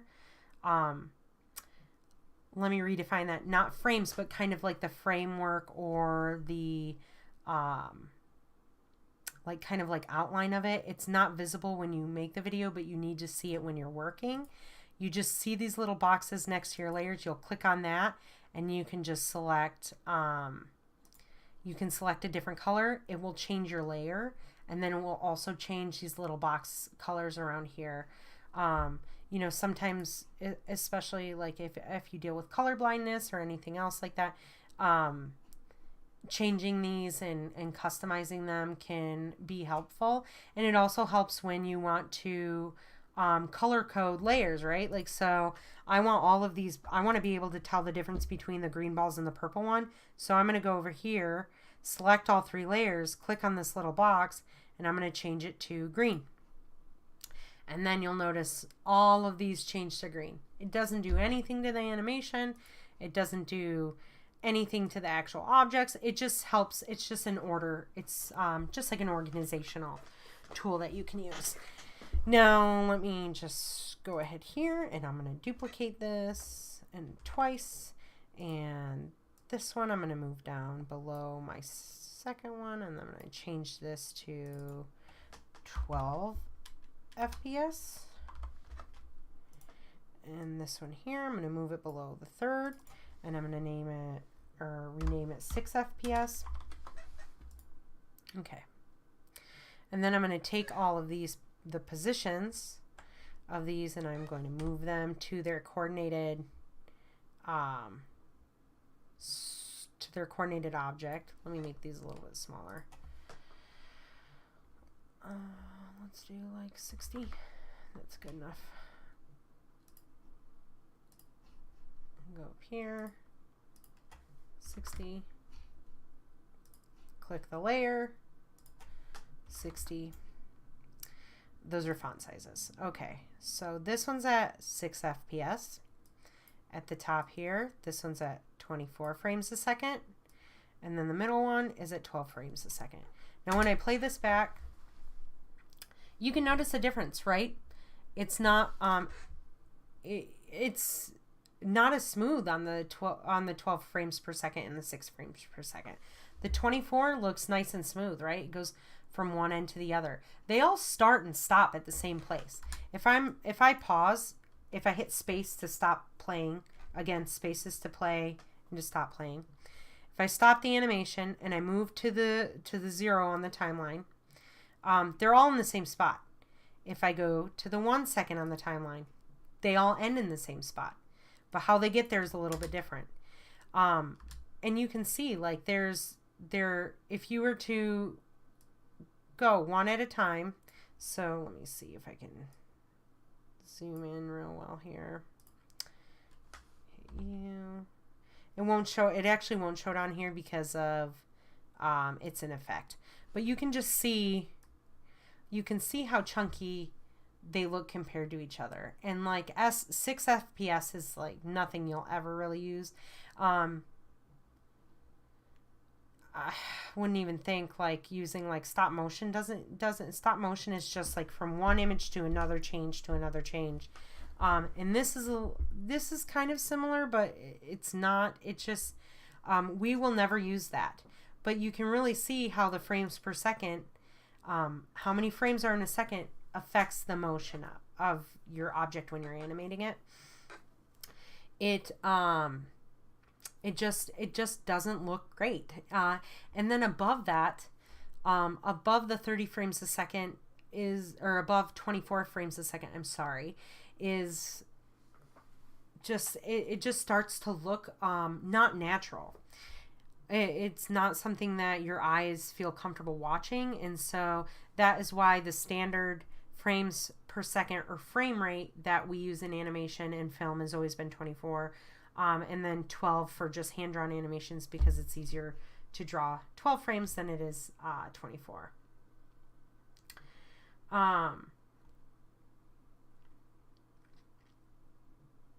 You know, essentially it's like a series of pictures, right?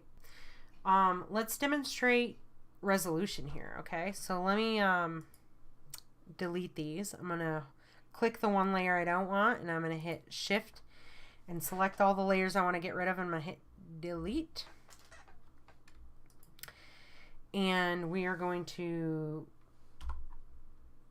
untoggle the stopwatch, which is going to remove the animation. So now if I go back and forth, if I scrub on the timeline, the ball doesn't animate anymore.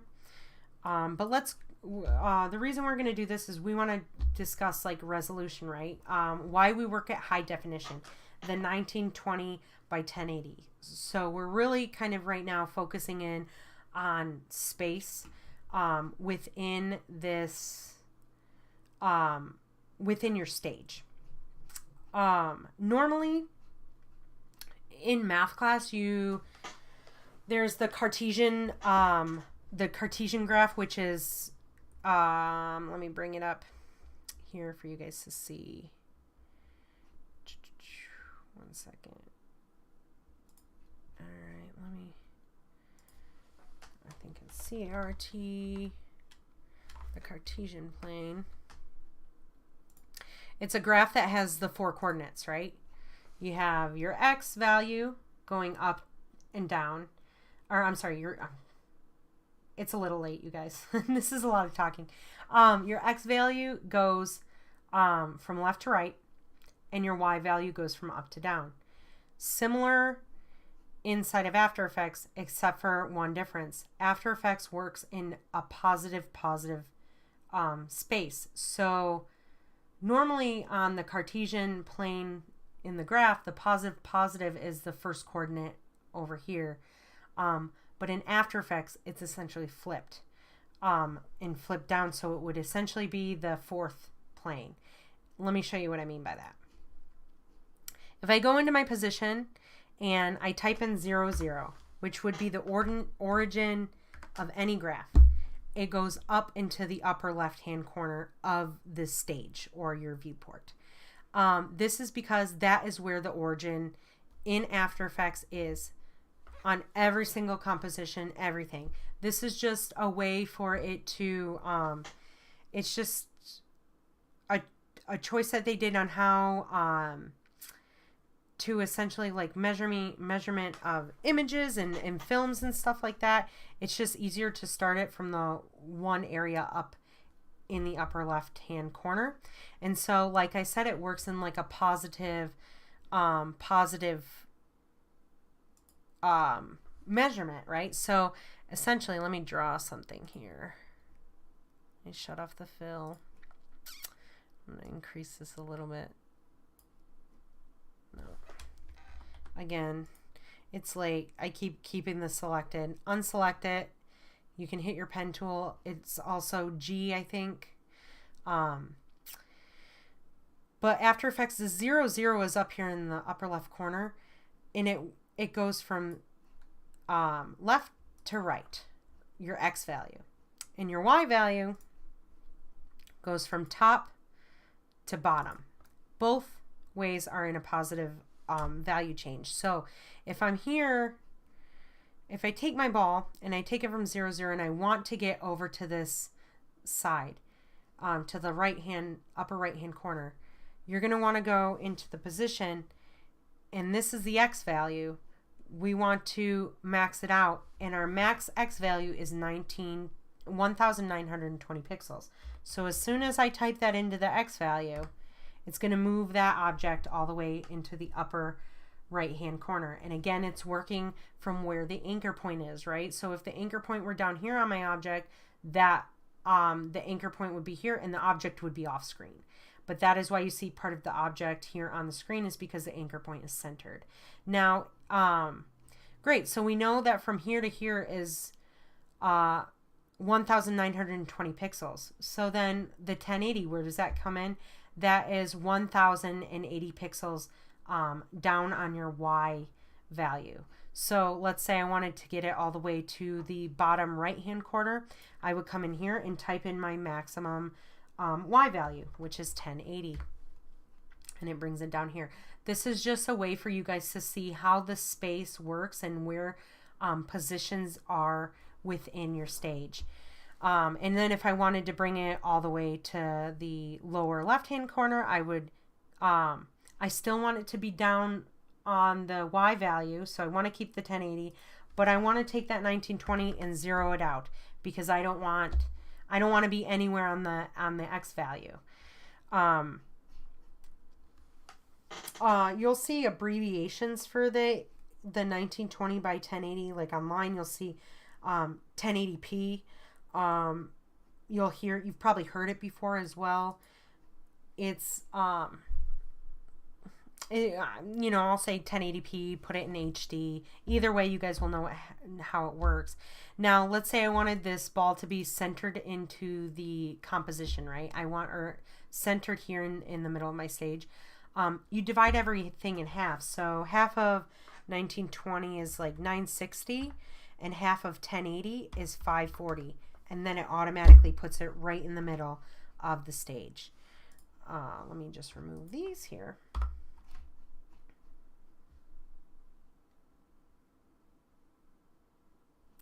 When we're working in 2D, it's the pixel is the smallest visual, like the smallest visual measurement unit of space. It's the smallest unit of space that we're going to be working in. Like I was saying, for as far as time goes, what we're working in with animation, the smallest measurement of time is going to be a frame. Inside of After Effects, inside of your stage, the smallest unit of space is going to be a pixel. You can't move in between pixels, just like you can't move in between frames. That's why there is no, the points here are getting very minute, but when you grab and drag it, it does not, it doesn't even change that. Like, you just should never really have a decimal on it. You can go in the negatives though, right? You can go on the negative side of the plane and end up off screen. So you can animate things from off screen onto the screen. Like if I were to toggle on my stopwatch here at 0 and then bring it to 1 and change the position to a positive value, let's say like positive 1200, it's going to bring it over there and then it'll animate from off screen to on screen. Let me just clear that off. Let me see. It's a little bit confusing when it comes to kind of how the space works with the pixel measurements, with the origin starting here at 0, 0, and then your far X value being 1920, your lowest Y value being 1080. But this is, it applies to changing this as well, right? Like, so if we change the quality, let's say we wanted to go from high definition to ultra high definition or 4K, when you change those values in your composition setting to a 4K, let me see here. This is just an example. All of a sudden, your stage is bigger, right? Because you're working with more space. So then that is why my background was made for 1920 by 1080 space, but now it's too small to fit the area. And the stage gets bigger, right? But the same concept applies to how the space works within the stage, right? So the 0, 0 origin would always be here, and then your highest pixel amount of the X value would always be here, and the highest pixel amount of the Y value would always be towards the bottom. Now, if I wanted to animate this, like let's say I wanted to animate this from this corner of the screen to this corner of the screen, I could start at 0, 0, toggle the keyframe or toggle the stopwatch, go to 1 second, and then I'm going to type in 1920 by 1080. and it'll bring it right down to the very bottom, and then all of a sudden we have a diagonal animation. Let's go back. If you hit Control Z multiple times, it'll take you back as much as you need to go. Actually, let's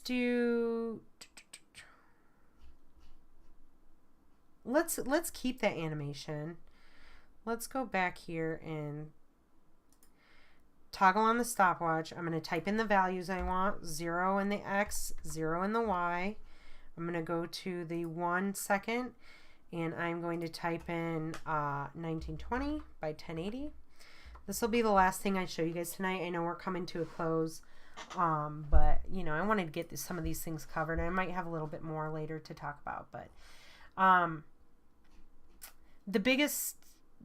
the one thing here, so right, this view in your timeline, this specific view where you have your keyframes set, this is called the dope sheet.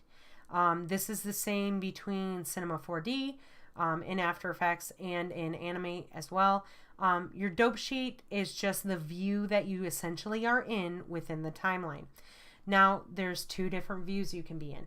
You can be in the dope sheet view, or if you go over here to this little button right now, this is called the graph editor view. As soon as I click that, this area changes. It is going to be counterintuitive to what you see in your stage. If you open it like this, this is the speed graph. We don't want to be in this, so you will not at the moment. We want to right click and go to the value graph. And what you're going to notice, right, is that the value already looks, the value graph already looks opposite of what's happening here, right? We play this and the ball goes down, but in the graph, the lines go up. Let's talk about that a little bit. First of all, let's discuss like the obvious here, the color difference, right? It is across all animating in just kind of like 3D CAD type of work, that the colors of your coordinate lines are always the same. It translates from After Effects to Cinema 4D and so forth. X is always red, green is always Y, and blue is always your Z value. We will be working with the Z value more in Cinema 4D. Right now, what we see here is the red one, which is your X value, and the green line, which is your Y value. Like I said, the inversion, like this inversion is like, this is not what you see happening here in your viewport. The values and the numbers in the graph are, this is what makes this is why they look different, is because the 0, 0 in the graph starts at the bottom, and as you travel over time, this is always over time, right? As you go from left to right inside of the timeline. So as I go from 0 seconds to 1 second over here, the values, the actual coordinate values go up. So as I'm moving along, those coordinate values continue to go up. If I were to select this, this Y coordinate right here, and I were to move it up, you see how it moves the actual shape down. If I were to move this down, it'll move the shape up. So it's, like I said, it's a little counterintuitive here. It just takes a lot of working into both of these, which we will do to get used to it. But just know that even though the graph editor looks this way, right, it's not going to appear the same way in here. So if it were opposite, if the object was going from the upper right corner of the screen to the lower left corner of the screen, this would look opposite, right? It would, the time would start here, and I believe it would go down. I have to, like, now my brain is getting confused. I have to actually do it. Hold on. But yeah, the concept, you guys understand the concept, and you'll understand it more as you start working further into animating and seeing, you know, it'll just be kind of like a second nature thing. that you understand. I understand it's a little confusing. You guys can always ask me questions regarding it, but it's always going to be reversed in your graph editor view versus what you see up here in the viewport. If you want to shut this off and go back, you just come up here and you click the graph editor right there. The little toggle on and off button. One thing that I haven't done at all, and this is really bad that I haven't done this, because I'm so used to doing it like consistently while I'm working, is saving my work. I have not saved my progress once. If my computer were just to shut down randomly, I would have lost all of my work over the last 2.5 hours. And that's a lot of work. You do not want that happening. So I will promise to get more into the habit of doing this while working and reminding you guys about doing it, but always, always, always save your work. We initially save the project, right? But it does not always save where you last were. So in order to do that, you can manually save it by coming up to File, clicking and going down to Save. But also there's a keyboard shortcut. So Control or Command S will save it. You will know if your file is saved or not by this little asterisk star that's up at the top of After Effects. This tells you, this area right here tells you where your project is located. So it's saying that it's on my computer, on my desktop, in this folder, in this nested folder, in another nested folder, and then here is the name of the project, but it's not saved. As soon as I hit Control S, that little thing will pop up and that little asterisk goes away. And so that is kind of where I'll leave you guys tonight with this. I want you guys to have After Effects and all of your stuff downloaded. Let's do the technology login challenge. Make sure those are all downloaded and ready to go by Thursday. I didn't get to a few things today that I still want to talk to you guys about, including like importing some assets in your workflow and a couple other things that we will touch on the beginning of next class, because we won't have to talk about the syllabus. And but I want you guys to download this stuff, and I want you guys to start opening it up and familiarizing yourself with these areas, right? So that you're more comfortable starting to navigate the programs and being able to open it up and kind of get yourself started without a lot of assistance, because that's a big thing, is learning how to do things on your own. And problem solving is a huge daily task that you will do in this career field. But I am very excited to have you guys all in class. I'm excited to see all of your work. Like I said, just to recap a few things. Syllabus acknowledgement quiz, have it done by next class. Technology login challenge, get all your stuff done. If you're having issues, let me know, and just have all of your programs downloaded. And we will see you guys then. I hope you guys all have a good night. And next class, I will also have the chat available for you guys in the live stream, so that you that we can interact with each other, and it's less, it's less lonely here. It feels so lonely without you guys. But I'm excited, I'm excited to teach this, and I'm excited for you guys to learn. So have a good night.